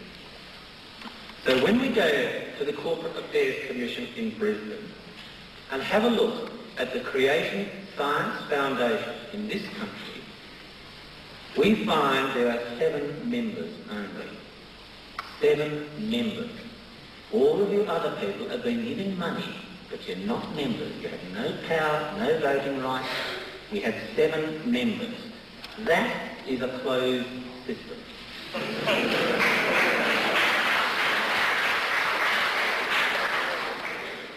Now let us look at the second part of the second law of thermodynamics. When we look at the Creation Science Foundation Limited account, very easy to find, public information, we find that in the year 1985, $92,358 just vanished, disappeared. That is order to disorder. So when we look at the Creation Science Foundation in this country, it is a closed shop. 7 people who can control it, have their hand in the till, whatever you want to call it. And there is a not insubstantial amount of money, $92,358, which is unaccounted for. It just disappears. So you can't trust these people with your children. You can't trust them even with your money. So that is the record in this country. Documented public information. Very, very easy to get. You just walk into the Corporate Affairs Commission and find. When we allow our creationists to talk science, if we press them for an answer and follow it to the end, we get idiocy. When we look at their publications, we have one lie in every 11 words. When we look at their public performance, they fabricate the data. We have uncleanliness coming out of the mouth of a false prophet. With their teaching of science, it is based on fraud, on perversity, on heresy. They don't even teach science, and they create atheists. This is the organisation we have. And then when we look at their accounts in this country, we have an enormous amount of money that just is unaccounted for. So are we talking about scientists? Are we talking about missionaries? Are we having lies told for God? Are we having lies told for mammon? No. There is only one conclusion that you come to when you have a good look at the operations and activities of the creation. They are telling lies for mammon. Here is Satan. He wants God's blessing for the devil's work.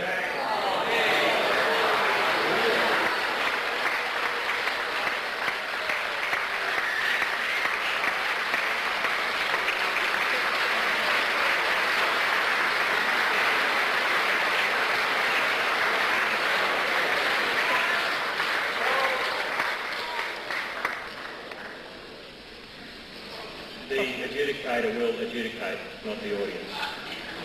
There is now going to take 15 minutes. Again, it will be timed. Then they will go into a 5-minute summation. From that, we will then go into the question time. The questions will be from the audience. We will come to you with a radio mic. You will ask a question. If the adjudicator considers that you are making a statement, you'll be cut off, so be very careful about what you're going to say. We'll take one question to either side, alternatively, and we're going to try and finish just a smidgen after 10 o'clock. So, if people wish to stay behind after, they may, but basically we're going to try to aim and finish at that time. The adjudicator, at the end of the questions, will then sum up. Okay, Dr. Gish.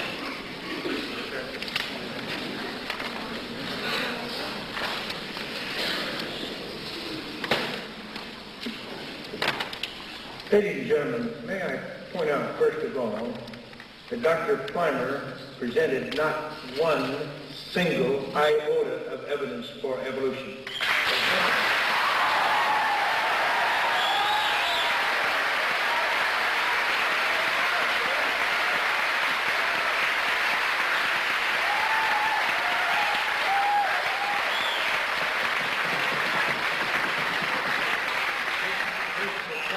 's strictly theatrical.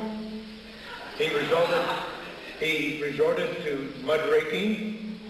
He was abusing and slanderous. May I say it was the most disgusting performance I've ever witnessed in my life. And I've had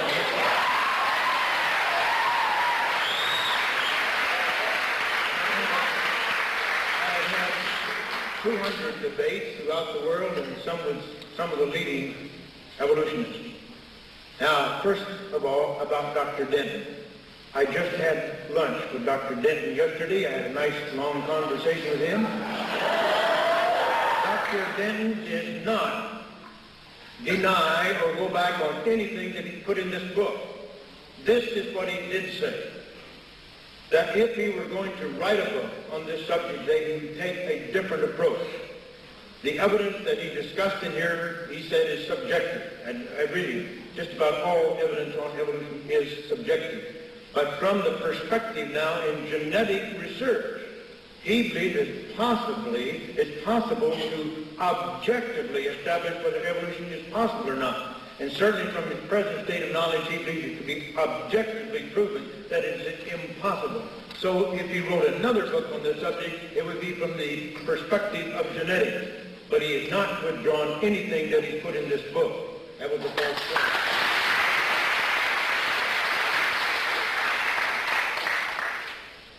Now, furthermore, Dr. Plimer quoted from my book, or little brainwash booklet written 17 years ago. It's a little book, you might call it a comic-style book, was not written in comic terms at all, but written 17 years ago. And at that time, according to Dr. Preston Cloud, one of the world's leading evolutionary geologists, there were no undoubted Precambrian fossils. That's what he said. Now, here is, and I quoted many years ago Dr. Cloud to that effect. Because he said, first of all, you would not know, you could not establish for certain whether these rocks were Precambrian or Cambrian, some of these rocks. And furthermore, there's many pseudofossils that have been discovered. Now, since that time, as I described in my debate, there are many published reports of discovery of microfossils in Precambrian rocks. And furthermore, the ediacaran, which I did describe in my talk, is supposed to be Precambrian. I discussed all of that in my book, Evolution, the Challenge of the Fossil Record, which was published 2 years ago. Why didn't Dr. Plimer consult this book? Why didn't he see what I had written that is up to date? To accuse me of lying is terribly, terribly wrong. I stated the facts as I knew them then, as Preston Cloud and others have stated, in this edition, 1985, 15 years later, I have published what I described in my lecture. Dr. Plimer completely ignored what I said in my lecture and what I put in my book to try to accuse me of lying. Now, all of this funny stuff about Noah and the ark and the flood and all that, that's just a caricature. I don't know any creation science that believes what he said. Now, Barry Setterfield is the man here that has postulated that the speed of light has slowed down based upon the determinations over the last 300 years. Let me say this.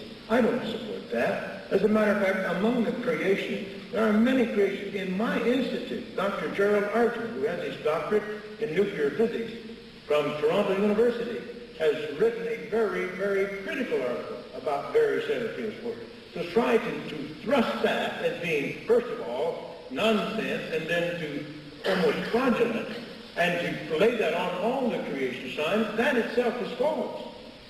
Now, Barry, I don't know whether Barry Setterfield is right. I've never supported the work.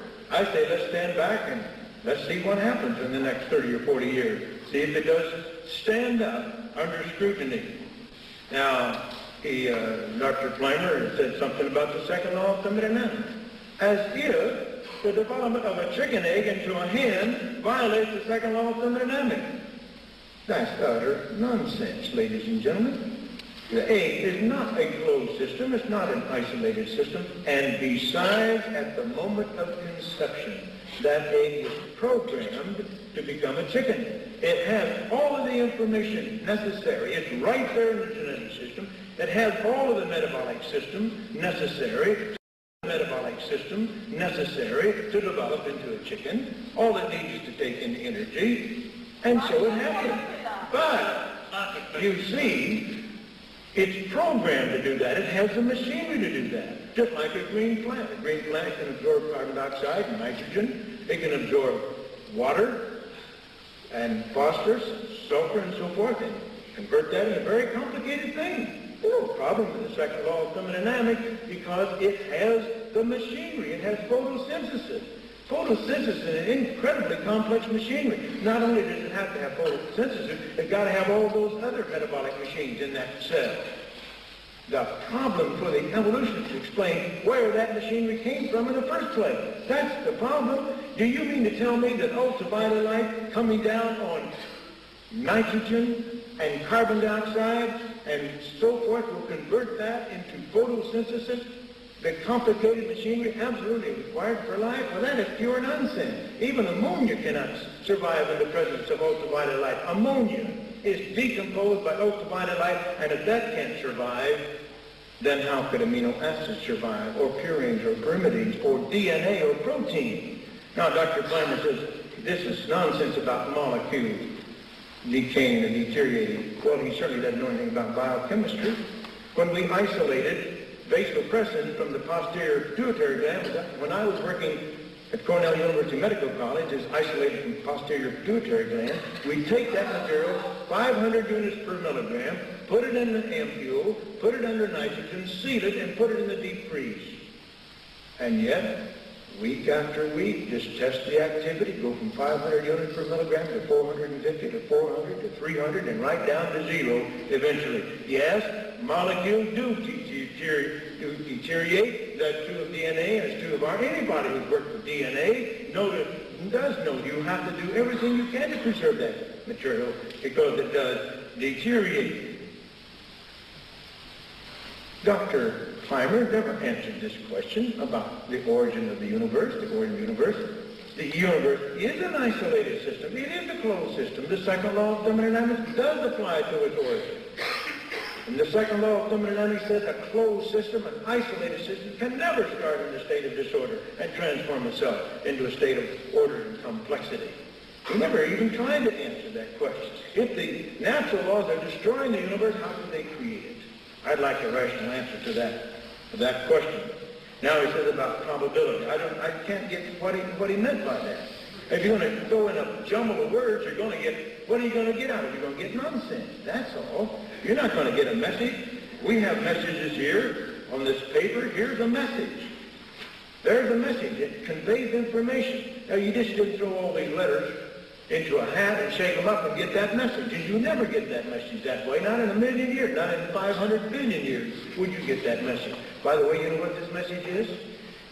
It's a letter of agreement by Isaac Asimov to permit the use of his movies and pictures, either in video, in movies, in stills and so forth, given to the Dutch group that's filmed the series How the World Came to Be. And yet these people, these evolutionists here in Australia, have slandered the creationists by claiming that Dr. Asimov had not given permission to use his portion in the film series How the World Came to Be. Well, I'm not accusing Dr. Asimov of lying, but I'll tell you one thing, his memory's pretty short. Because here's the letter right here that he signed, a signed agreement. Now to accuse creationists of using that film material against his will and without his permission is a slanderous untruth. It is not true. They did have permission. Now, this story about what happened in Livermore, California. Ladies and gentlemen, there's a school teacher up there that did something he should not have done. Something that none of the creation scientists would have wanted him to do because he used books that were not written for use in public schools. The Institute for Creation Research, for example, has published books devoid of any reference to the Bible or the book of Genesis or religious literature of any kind designed for use in public schools. That teacher purchased books that were published specifically for use in Christian schools. And therefore, he violated school policy and he's reprimanded for it. And none of us would have defended it. And it has nothing to do with what we're trying to put in the public schools. We don't want to put religion in the public schools. We don't want to teach Genesis in the public schools. First of all, we wouldn't like the way most of the teachers would teach it. And in the United States, I know you don't have that law here, but in the United States you can't do that under the present interpretation of the courts. And so we have no intention to do that. Look, they accuse us. Are they accusing us of being censors or book burners or something like that? That's sheer nonsense.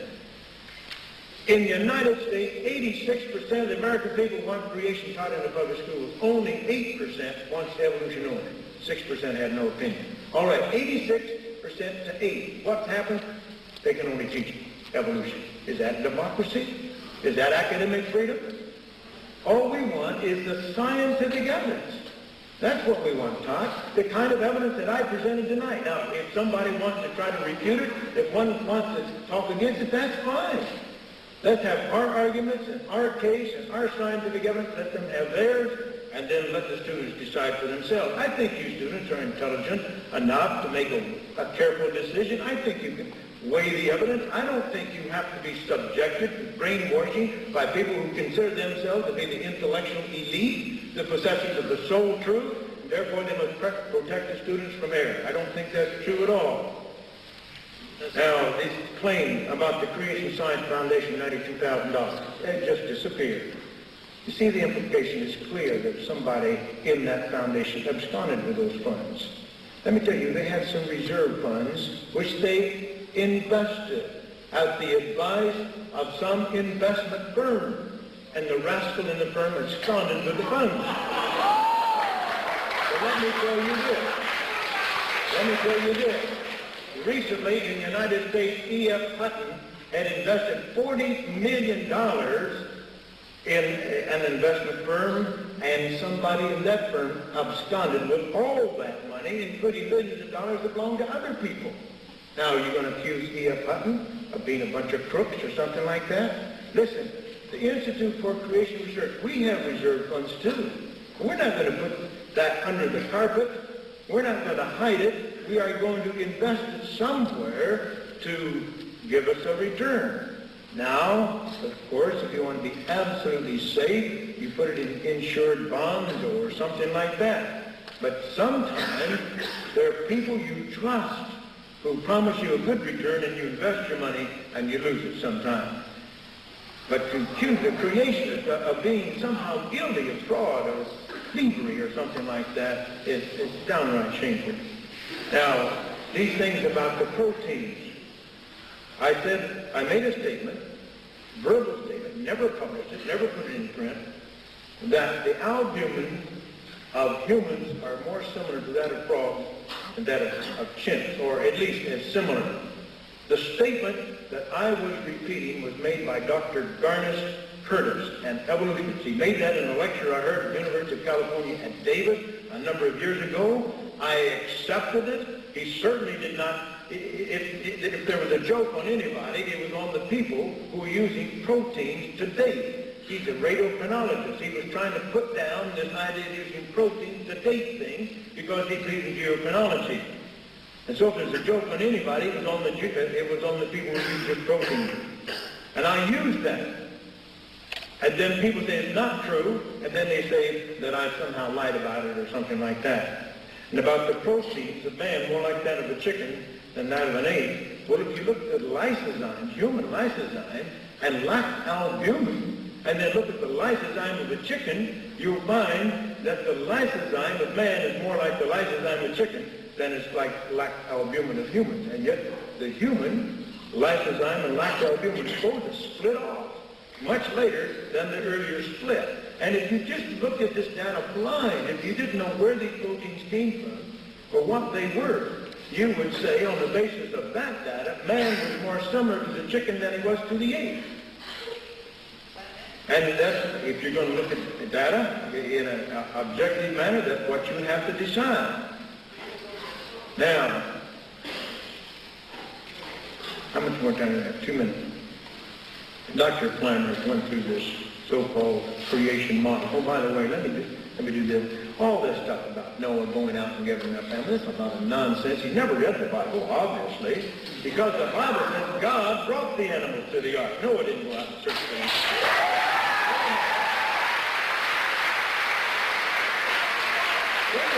If you read the Bible, he says that the Bible says only those land-dwelling, air-breathing creatures had to go on the ark, and there's only about 20,000 such species today, not 4 million. And so what he's talked about is simply a lot of nonsense. Now, here's an article that appeared in the Australian Science Teachers Journal, May of 1986, on page 37, by a science teacher, an Australian science teacher. The abstract reads as follows. The evolution versus creation debate has come to Australia. Some evolutionists contend that creationism is pseudoscience because creationists introduced a supernatural being into science. From the standpoint of the philosophy of science, this view is erroneous. The philosophy of science, this view is erroneous. Both evolutionary, naturalistic, and creationist views are metaphysical and can act as frameworks to guide science. If both views of the origin of life are metaphysical, then it is indoctrination to teach one view in the classroom. Classroom science teaching should reflect an accurate picture of science. At present, classroom science is portrayed from a discredited, inductivist viewpoint which uncritically presents evolution as science and creationism as pseudoscience. If criticism is an important component of science, then good science teaching would inform a student of the tentative nature of any theory concerned with the origin of life and teach both evolutionary and creationist ideas together. End quote. I agree totally with that view. Ladies and gentlemen, I presented what I consider to be careful, reasoned, serious scientific evidence supporting the creation model. I've been subjected to the worst abuse that I've ever seen in my life. And I want you to remember this. When somebody does that, he's simply admitting that his scientific case is weak. Because if he had a strong scientific case, he could state the facts would speak for themselves. Thank you very much.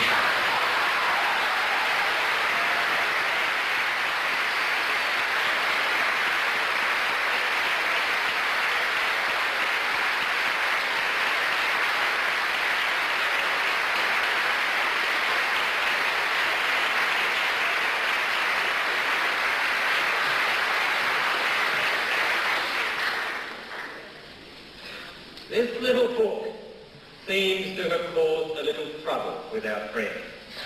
It was written 17 years ago, and he refused it. Why is it I could buy it outside 20 minutes ago?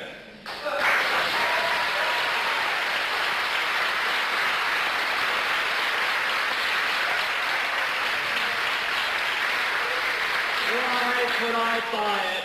Because what I'm talking about is this little thing on the front, the prize. Doesn't matter whether it's right or wrong, just sell it. We also heard in our refutation that God brought the animals to the ark. Thank you. You are talking religion. You have given up any science you have.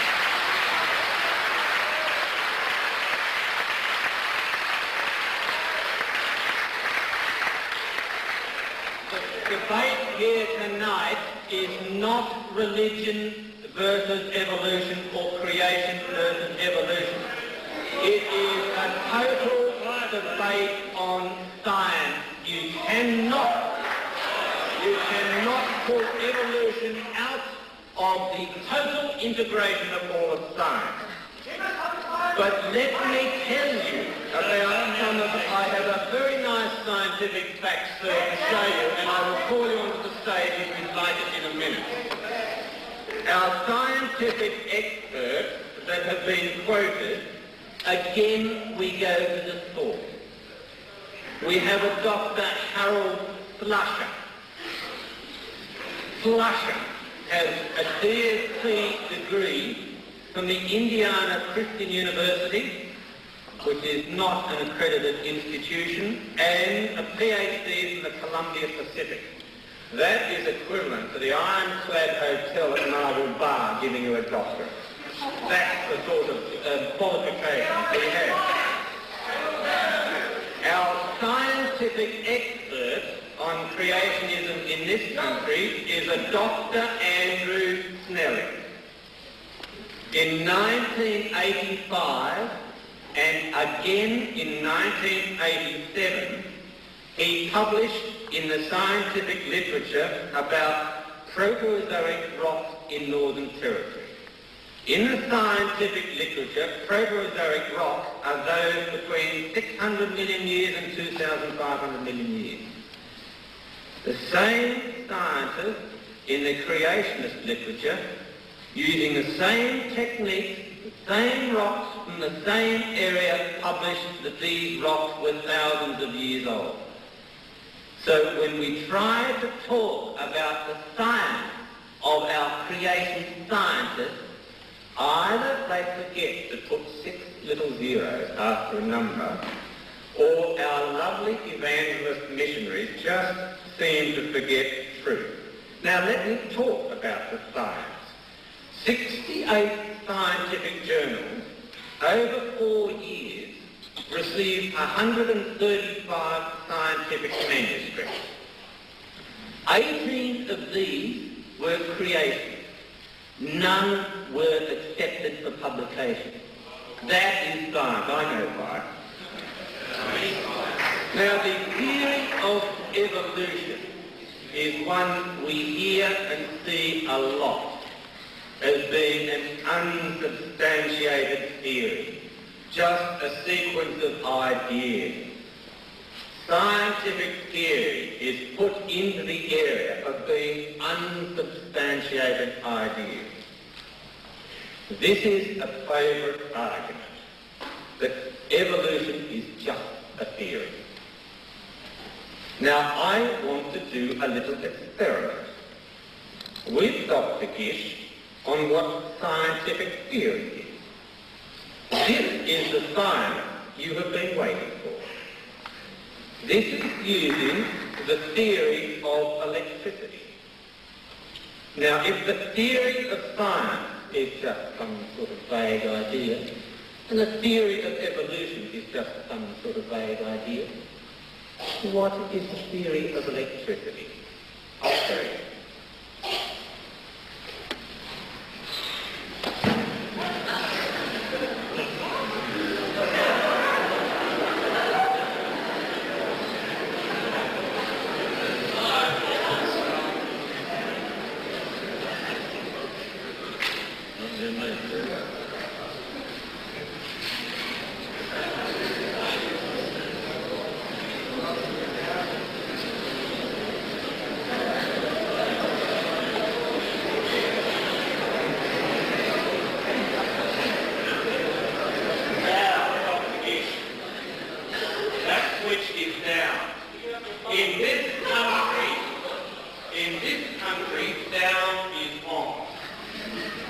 In this country, Dr. Gish, it is 240 volts, not 110 volts. Now tell me about the theory of science. Touch it. He can't. He can't. Since you've invited me to do so, I will do so. That is repeatable, testable science. But your notion that an ape has evolved into people, can you see apes evolving into people today? Can you go out there and see that?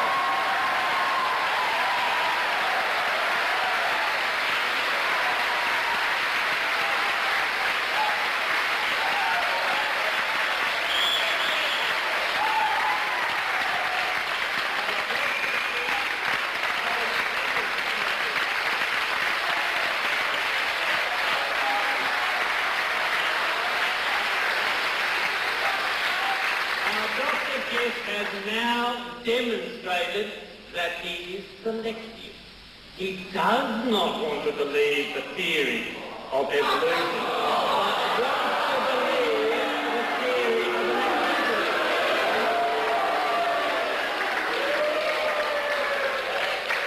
Now, I would also like to demonstrate with this the second law of thermodynamics.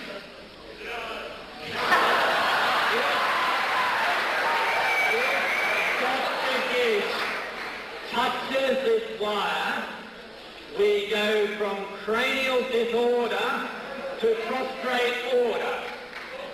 That is the second law of thermodynamics. Now, I have just received a message. Some of you are praying that I touch this wire. Well, we will, and we will show you that the crowd goes from order to disorder. So the second law of thermodynamics, you can massage whatever way you want. I've just shown. He is quite happy to prepare to accept a scientific theory on electricity, but he is not prepared to accept the theory of evolution, the theory of gravity, or any other theory. He is selective, like in his choice of argument. Now,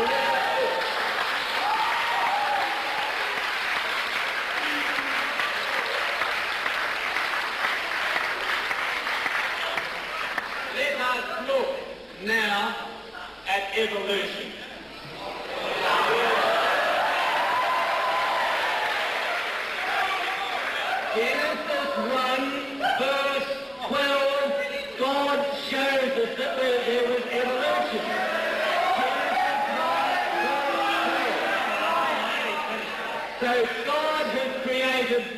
as proof of evolution. Why doesn't he agree?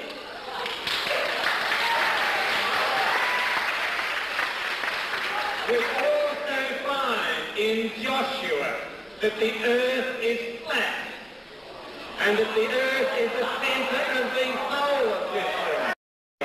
That the earth is flat and that the earth is the centre of the solar system.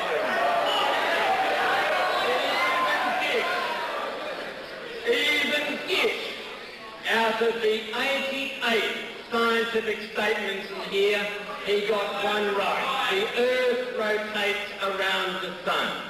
So if you want to have creationism using the Bible, like the Noah's Ark example we heard, then you must be consistent and agree that the earth is flat, or if you go to Kings or Chronicles, that pi is equal to 3, and on we go. The rebuttals that we hear are based on dogma. So if you take out of creationism, if you take out all the misquotes, all the errors, and all the misleading statements, then you've got nothing left. Creationism's got nothing to do with science or nothing to do with truth. Now, why do I come across so firm? I'll tell you why. The parents from Livermore in California were Christian parents, and their children were driven to atheism by his writing. That, I think, is something to be upset about. The argument tonight has been between science in toto, which incorporates physics, chemistry, geology, biology, astronomy, all of culture, all of religion, against a fundamentalist organisation who, on public record, have left a lot to be desired. They are in the business of making money not for God but for mammon, and I just helped them by purchasing that.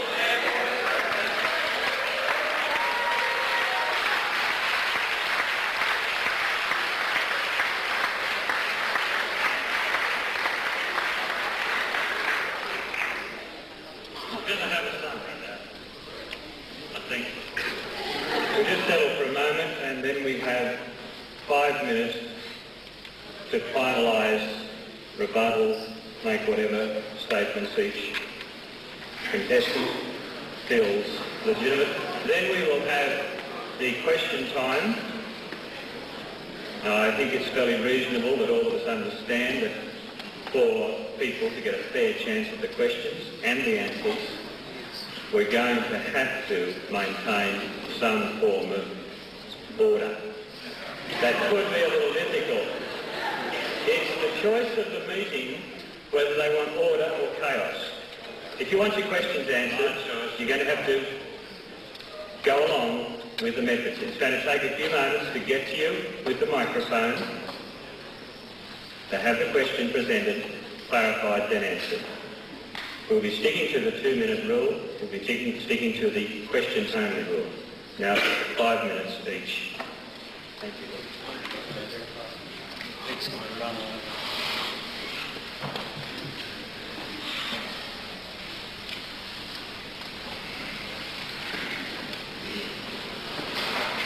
I greatly regret the deteriorating situation we have seen here tonight.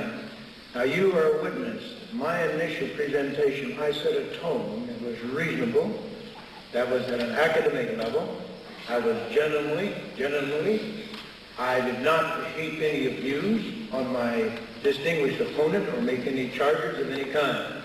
But Dr. Plimer then set a very different tone to this meeting. It deteriorated into pandemonium, you might say, and abuse and muckraking and all of that sort of thing. And we see the result here tonight. I think it's very unfortunate. I don't see why we can't have a reasonable discussion between two men of science who hold different views and different interpretations of the data. I don't know why we can't do that. Why we have to see what we've seen here tonight. Very, very regrettable. And I assure Dr. Plimer, if he ever visited our institute at San Diego and gave a lecture, he'd be given great respect, and we'd listen quietly and show him respect that a visitor should be shown. Now, he did this little trick with electricity. Look, not a testable, repeatable, scientific experiment. But I'd like Dr. Plimer, I'd like to ask him what happens when he gets hit by lightning. Now there comes an inpouring of energy. He's an open system. He gets all that energy, he gets hit by lightning. Does it become more ordered, more complex? I should say not. He gets obliterated. You see, the input of energy is not sufficient. If you put it into electrical cord and then you plug a machine into it, a machine is made to utilize that electrical energy. But if Dr. Plimer had grabbed the raw ends of those wires, probably would have been killed. Now that's the difference, you see. And he made the experiment for me. I thank you very much, Dr. Plimer, for that fine demonstration. Now, he certainly doesn't know the difference between scientific theories and inferences and so forth. Like Stephen Jay Gould said one time, why, just because we didn't understand the laws of gravity, that doesn't mean that apples don't fall off trees. And just because we don't know the mechanism, that doesn't mean that they didn't evolve into people. Listen, all of us have seen apples fall off trees, and you can see that happen repeatedly. Have any of you ever seen an ape evolve into man? You see, that's the difference. But they don't seem to recognize the difference between this inference or this imagination and testable scientific theory. Please notice, I described two mammoth gaps in the fossil record. The gap between microscopic single-cell organisms and the so-called Cambrian explosion. That's not my words, that's the words of standard geologists. The sudden appearance of this great array of very complex creatures supposedly involving hundreds of millions of years of evolution. We ought to have billions and billions and billions of those intermediate. We don't even have one. And then we supposedly have one of those invertebrates evolve into fishes. 100 million years. Billions times billions of those things would have lived and died. We don't have tens of millions, hundreds of millions of their fossils. We don't have one. I challenge Dr. Plimer to explain why that is true. Why do fishes suddenly appear fully formed? Every major kind of fish we know anything about. It's true. There's not a trace of an answer. Dr. Plimer never tried to answer that because he cannot answer. He has no answer. The evidence is very clear. Now, furthermore, this claim we're in the business of making money. Let me tell you this. Right when we founded the Institute, Dr. Morris and I, the president, we established a policy immediately. We would never accept 1 penny of any honorarium. Any money given to us as speakers would go to the Institute, not to me. Now, Dr. Plimer, if he was over there and he was debating me, the money he would get would go in his pocket. The money I would get would go to the Institute. I don't get any of that money, and I work night after night. I work weekend after weekend, most of my weekends, and I don't get a penny of that money, and I wouldn't take a penny of that money. If I had stayed at the Upjohn Company, I would have retired 2 years ago on a very, very handsome retirement. As it was when I left the Upjohn Company, I lost all of my retirement. I had a company-paid retirement plan. I had a health plan that cost me $1 a month. I had a savings plan for every dollar I put into it. I got 50 cents worth of Upjohn stock. I had all of these benefits, which I lost when I came to the Institute. Talk about money. If I was interested in money, I would stay at the Institute. I'm not really worried about retirement systems. I think the Lord has the best retirement system in the world, or I should say the best retirement system, because it's out of this world. Now, ladies and gentlemen, let me just say this once more. I just want you to consider the evidence that we have presented tonight for creation. Consider it reasonably in a cool, calm manner after you've calmed down a bit, and then decide whether there's a reasonable, rational, scientific evidence for creation. Thank you very much.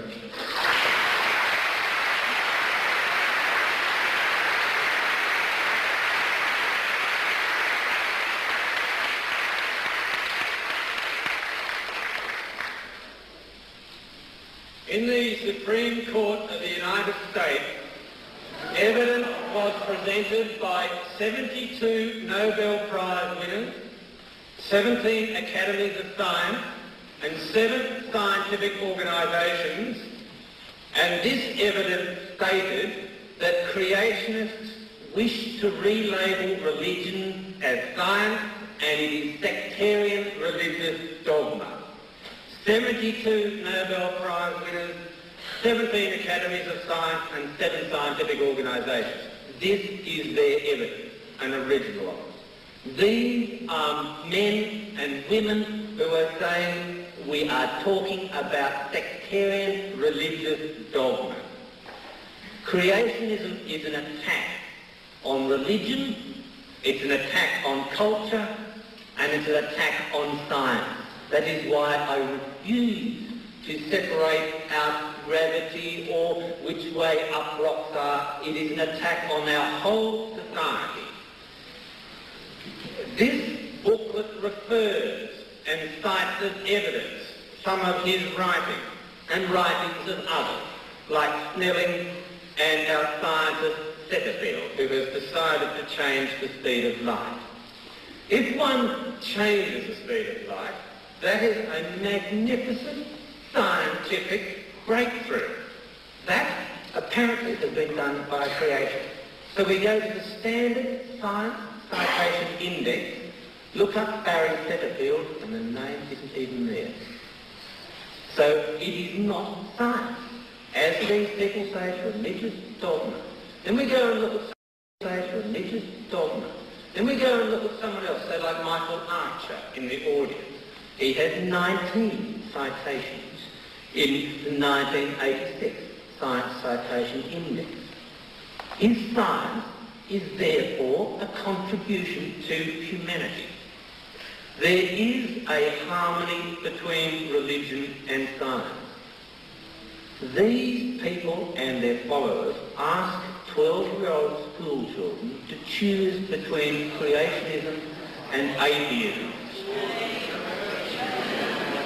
300 years ago, Galileo said the Bible teaches us the way to go to heaven, not the way the heavens go. That is still true. Religion and science give us a much fuller picture of the world and ourselves. And again, we can go to the Bible, Proverbs 3:13. Happy is the man that findeth wisdom and the man that getteth understanding. So as a human, you are trying to understand. You try to go back to the source of information. You try to get at harmony with the world in terms of religion, culture, history, science, etc. Charles Darwin was originally a clergyman. He is buried in the Anglican Cathedral, Westminster Abbey. Surely that is the harmony of religion and science. Science never asks you to give up your faith. Creationism demands that you give up common sense. It demands to give up your faith, and it demands to give up your money for mammon. What are we left with? I think my closing statement can only be out of the temple money changer.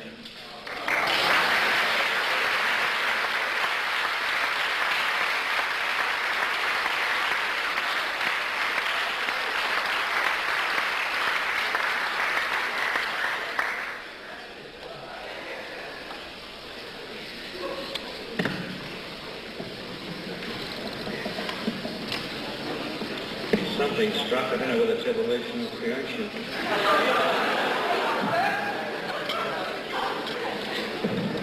No, it's going down. I think we need to thank both men for contributing to a very educational, inspirational evening.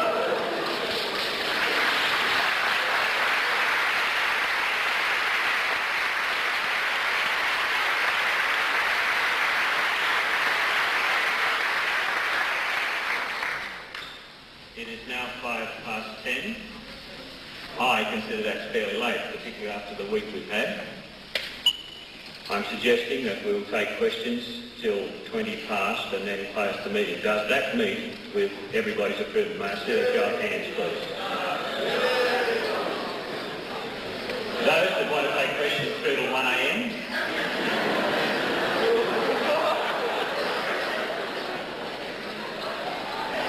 Now, a word of explanation.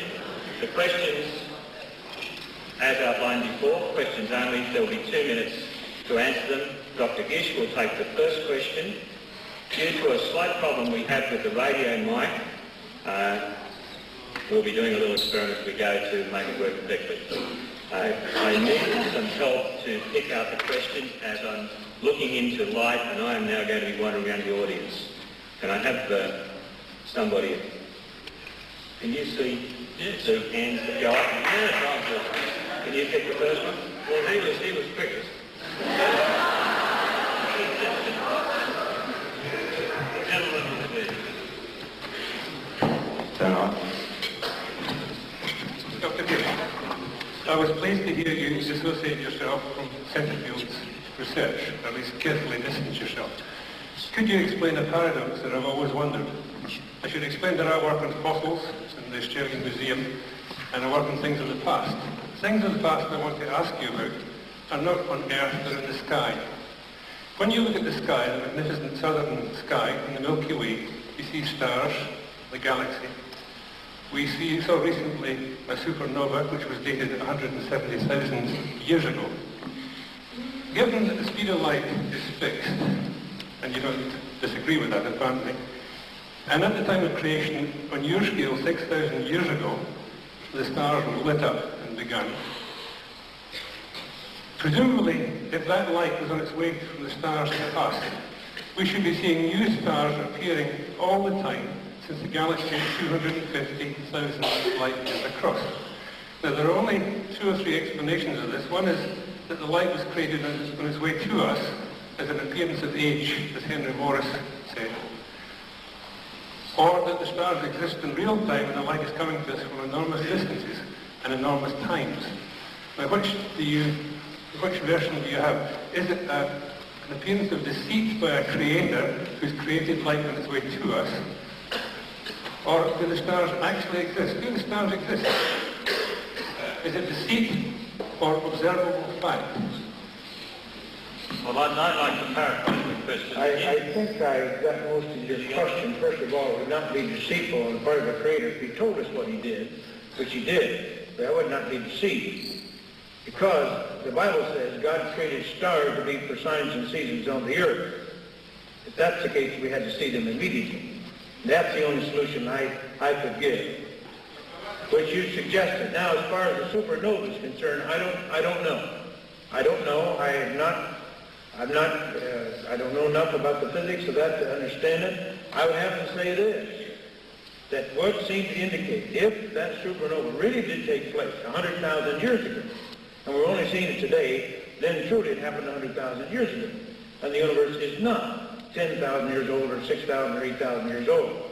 Let me point out that many creation scientists believe that things are old, and that the age of this universe, the age of Earth, is not an issue in creation science versus evolution science. Now, I do believe that is because not only creation science, but conservative Christian theologians take the view that things could be quite old. So it's not an issue here. Now, there are many creation scientists and theologians do believe that things are young. And there are many, may I just point out, and I think this should be the end of the question. I will let Dr. Plimer to comment. But there are many physical processes. I said I did not have an answer to that. Come on, quiet, please. Well, I only had 2 minutes. Did I hear something from a gentleman over here? From a gentleman? Well, just very briefly, we've got a lot of other questions. Let Dr. Plimer comment. I said this. If that supernova really did take place 100,000 years ago, then the universe must be at least that old.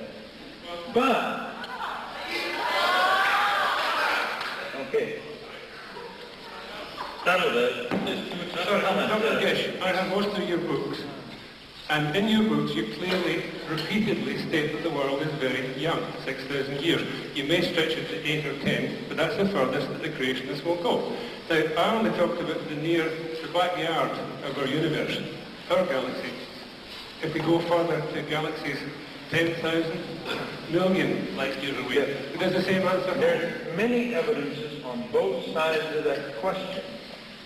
There are creation scientists and Christian theologians who believe that the weight of the evidence indicates that things are very old.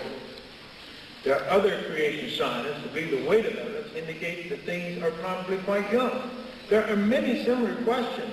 Let me give you one example. A comet can only exist for a few thousand years.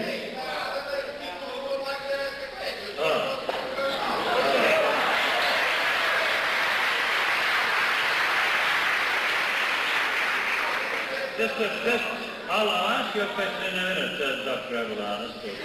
I've got it all written down here. Could we have a comment on that, please? Hey, did you want to comment on that answer? I have a question coming from you. Right, okay. Questions? Dorothy Dixon, apparently. I would like to ask Dr. Plimer if he can explain why the major Christian churches, the Jewish churches, reject creation science as a travesty of the Bible. There is no theologian, no scripture scholar who accepts creation science, who does not see this.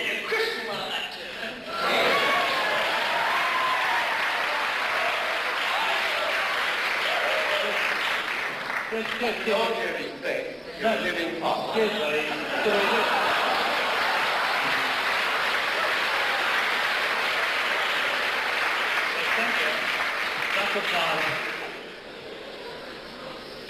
I think the answer is fairly simple. If you want to start a new business, and let's call it fundamentalist evangelism, you have to get a new angle. Frighten people about the world. Frighten people about the universe. Make it everything safe for people. It's polarised. It's black or it's white. It's created or it's evolved. But don't let them think. Now, if you read your book, you'll learn that when God said, let there be light, God said, let there be light, if you use simple physics, the whole of the world would have become vapor. Bang! So you stop people thinking. That is why the churches, the established churches, are against the fundamentalist evangelist church, because the whole purpose is perverse. Thank you, Dr. Plimer. I've got a question. The statement that Darwin's philosophy refers to a missing link being still missing. Does that mean that it may not never be found, or that it doesn't exist? Or does it exist, but we just haven't found it? The fact that these missing links have not been found, well, we've been searching intensely for them for 125, 130 years after Darwin. Most geologists are now beginning to conclude we'll never will find it. And they're trying to invent some theory to get around that difficulty. Why? To explain why we have these huge gaps. Now, we're not going to find those things. We searched every so-called geological formation, geological period around the Earth, the bottom of the ocean, everywhere else, and they've not turned up. And the conclusion is they're not going to turn up.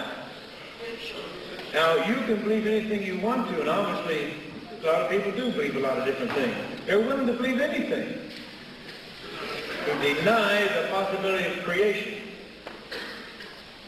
But go ahead and believe it. But it's just a belief. Acknowledge that it's a religious belief. That's okay. I have no objection to that, as long as they're honest about it. Yes, now that's the gentleman there with the glasses. He wants to ask a question. Firstly, this is a question for Dr. Plimer. I would like to ask you, why is it that Isaac Newton, who defended Bishop Ussher's chronology of biblical, how the world came to be, conservative chronology of the beginnings of this universe, Isaac Newton was a Christian. Why is it then that Michael Faraday, who gave us the laws of electromagnetism, was a Christian who was a creationist? What's the question? The question is,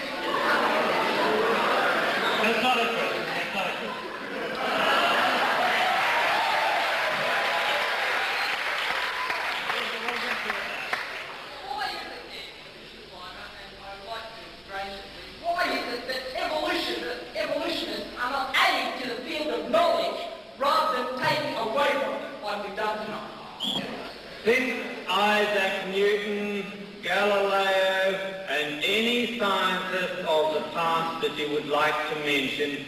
Since then, there have been thousands of scientific discoveries. I gave you the figure for scientific manuscripts submitted over a 4-year period. 135,000. You want science not to have advanced. That's why you think like you do.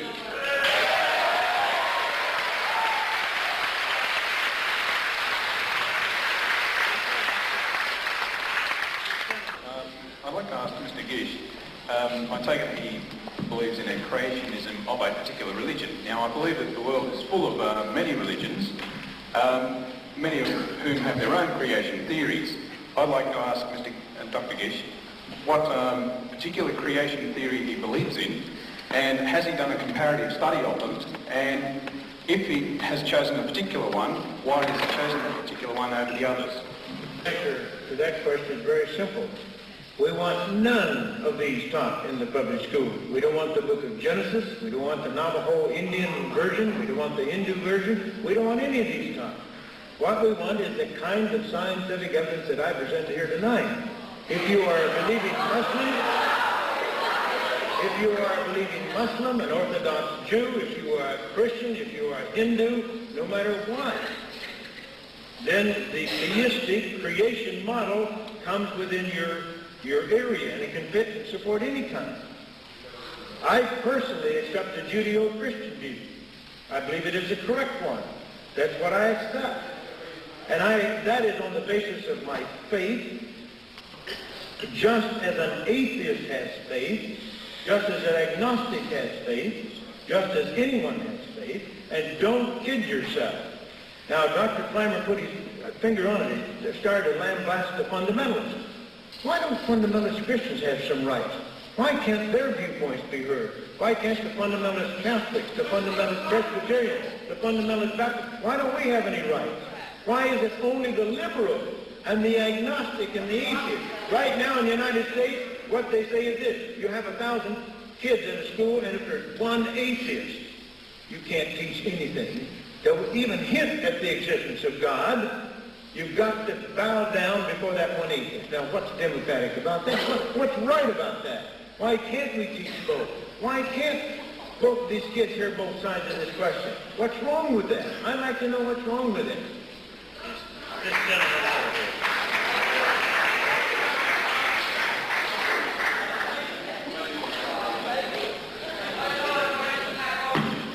I would just like to know, and for you to explain to us, how the evolution of the human eye came about and how you explain complexity in it.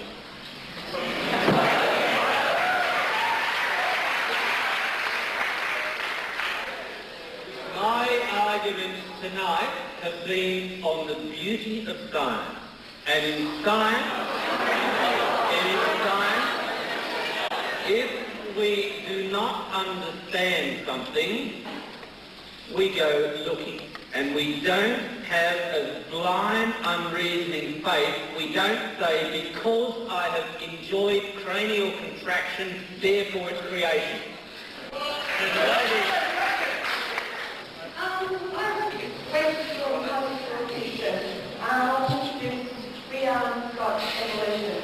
We also got physical laws of the whole and everything, and all examples. I haven't been given one of evidence for creation tonight.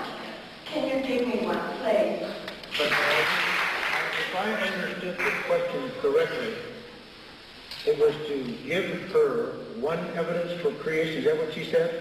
That question? What is the one? Positive evidence for creation? Is that what you're asking for? One positive evidence for creation. That is correct. All right, okay. Forget about evolution. Forget it. Nobody ever thought about evolution. We're all creationists. Now we ask ourselves, we're going to go out and we're going to dig up the fossils. What would we expect to find? We would expect to find the abrupt appearance of each basic type of creature without transition forms and without ancestors. That is what we do find, and I submit that as positive, powerful evidence for creation.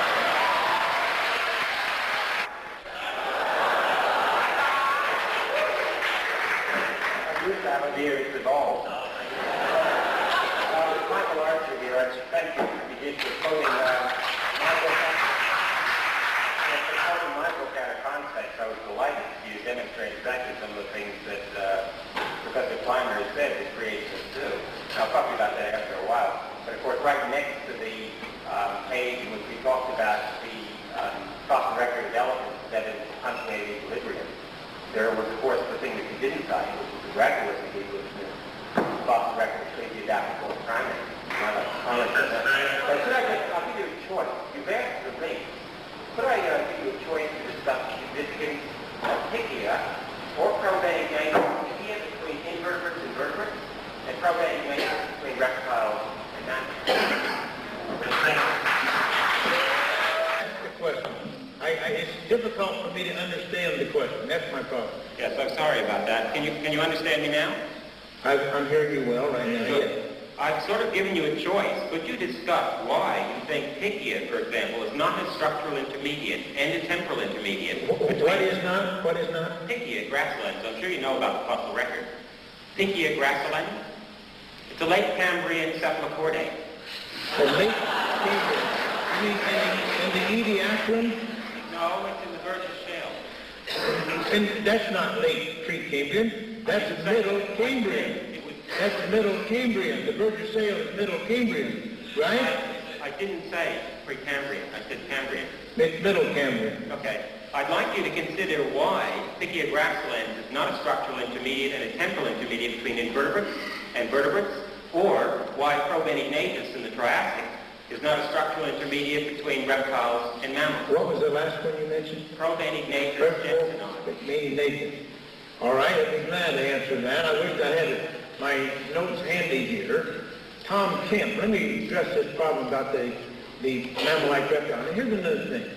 You see, what people want to do is try to drag us into an argument about this.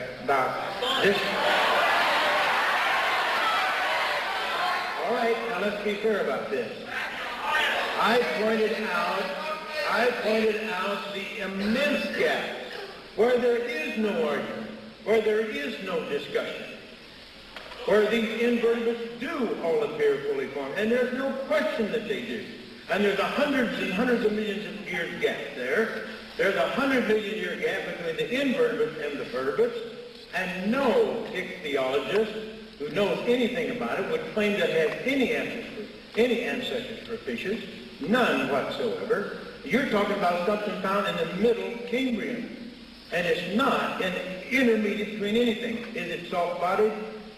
It's soft-bodied. All right, what is it evolving into? Is it evolving into a clam or a snail or a trilobite? It doesn't have any hard parts. Of course it doesn't. Do you mean to tell me a simple soft-bodied form evolved directly into an animal with hard parts? Dr. Gish, could I just ask you, do you know what a cephalochordate is? Dr. Simpson himself said that was ridiculous because the anatomy of a simple soft-bodied creature is totally different in anatomy than in invertebrate has hard parts, because the soft anatomy, listen, the soft anatomy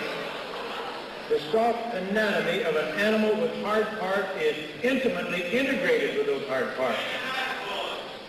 And if a soft-bodied form evolved into a creature with hard parts, did it do it overnight? Wouldn't it have some transition form? There are none. You don't have any transition forms. Dr. Gish, you are over time. I think it's relevant to the scientific information. One, I've seen pictures of dinosaur eggs, and I imagine that the dinosaurs that come out of them wouldn't be very big. You can carry a dinosaur egg in your hand fairly easily, I imagine. Why would it be so difficult for one of those to fit on the ark?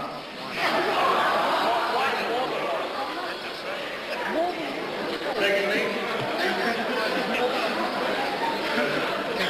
you use the formula E equals mc squared, where E is the amount of energy derived from that expression, m is the mass, c is the speed of light. Now, I'm sure you well know, as any high school boy who's studied physics,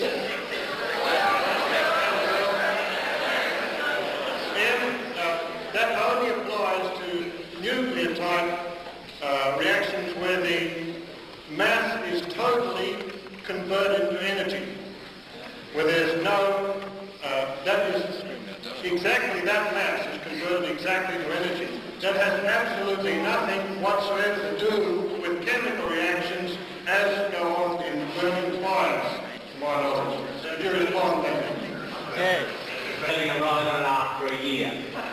The second part of your question is you are quite wrong in elementary physics. You are converting wood into gas. It is a very simple reaction. Even if you only burn a fraction of the wood, you still have a factor of 40 billion times to consider. Now, I don't care whether you burn a little sliver of the wood. The reaction still applies.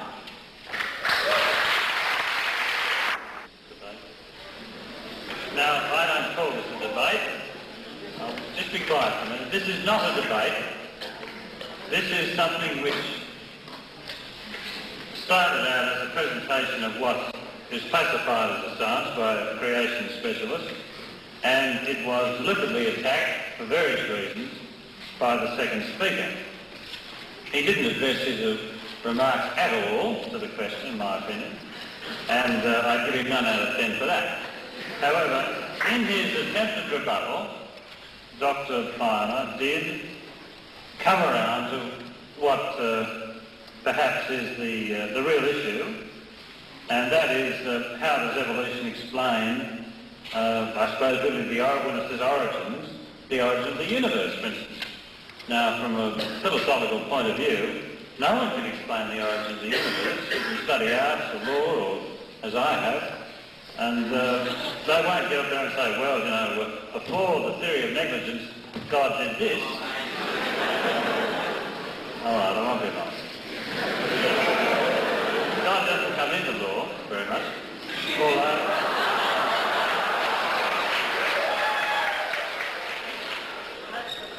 So I don't think that Dr Plimer stuck to the point at all. I think Dr Gish did attempt to give some sort of explanation as to how the universe came to being.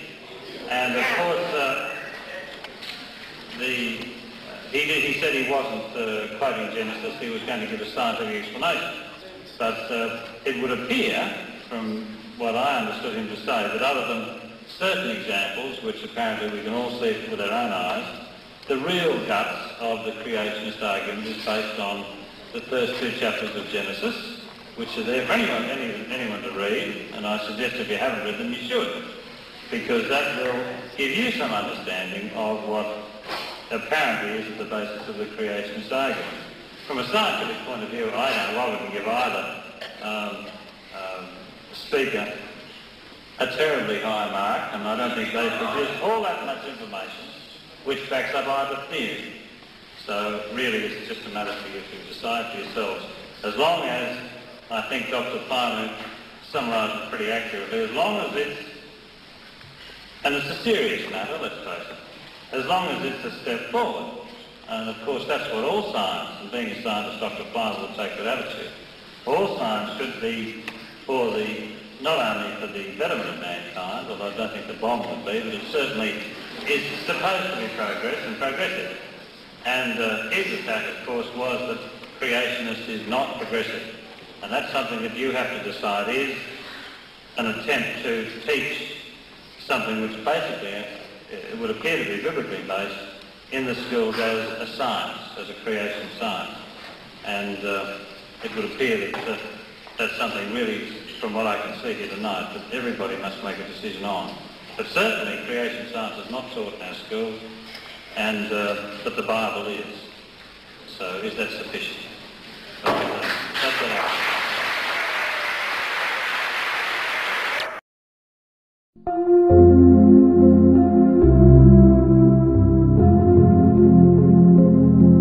The fool has said, in his heart there is no God. They are corrupt, they have done abominable works. There is none that doeth good. The fool has said in his heart there is no God. God tells us what to do, some obey.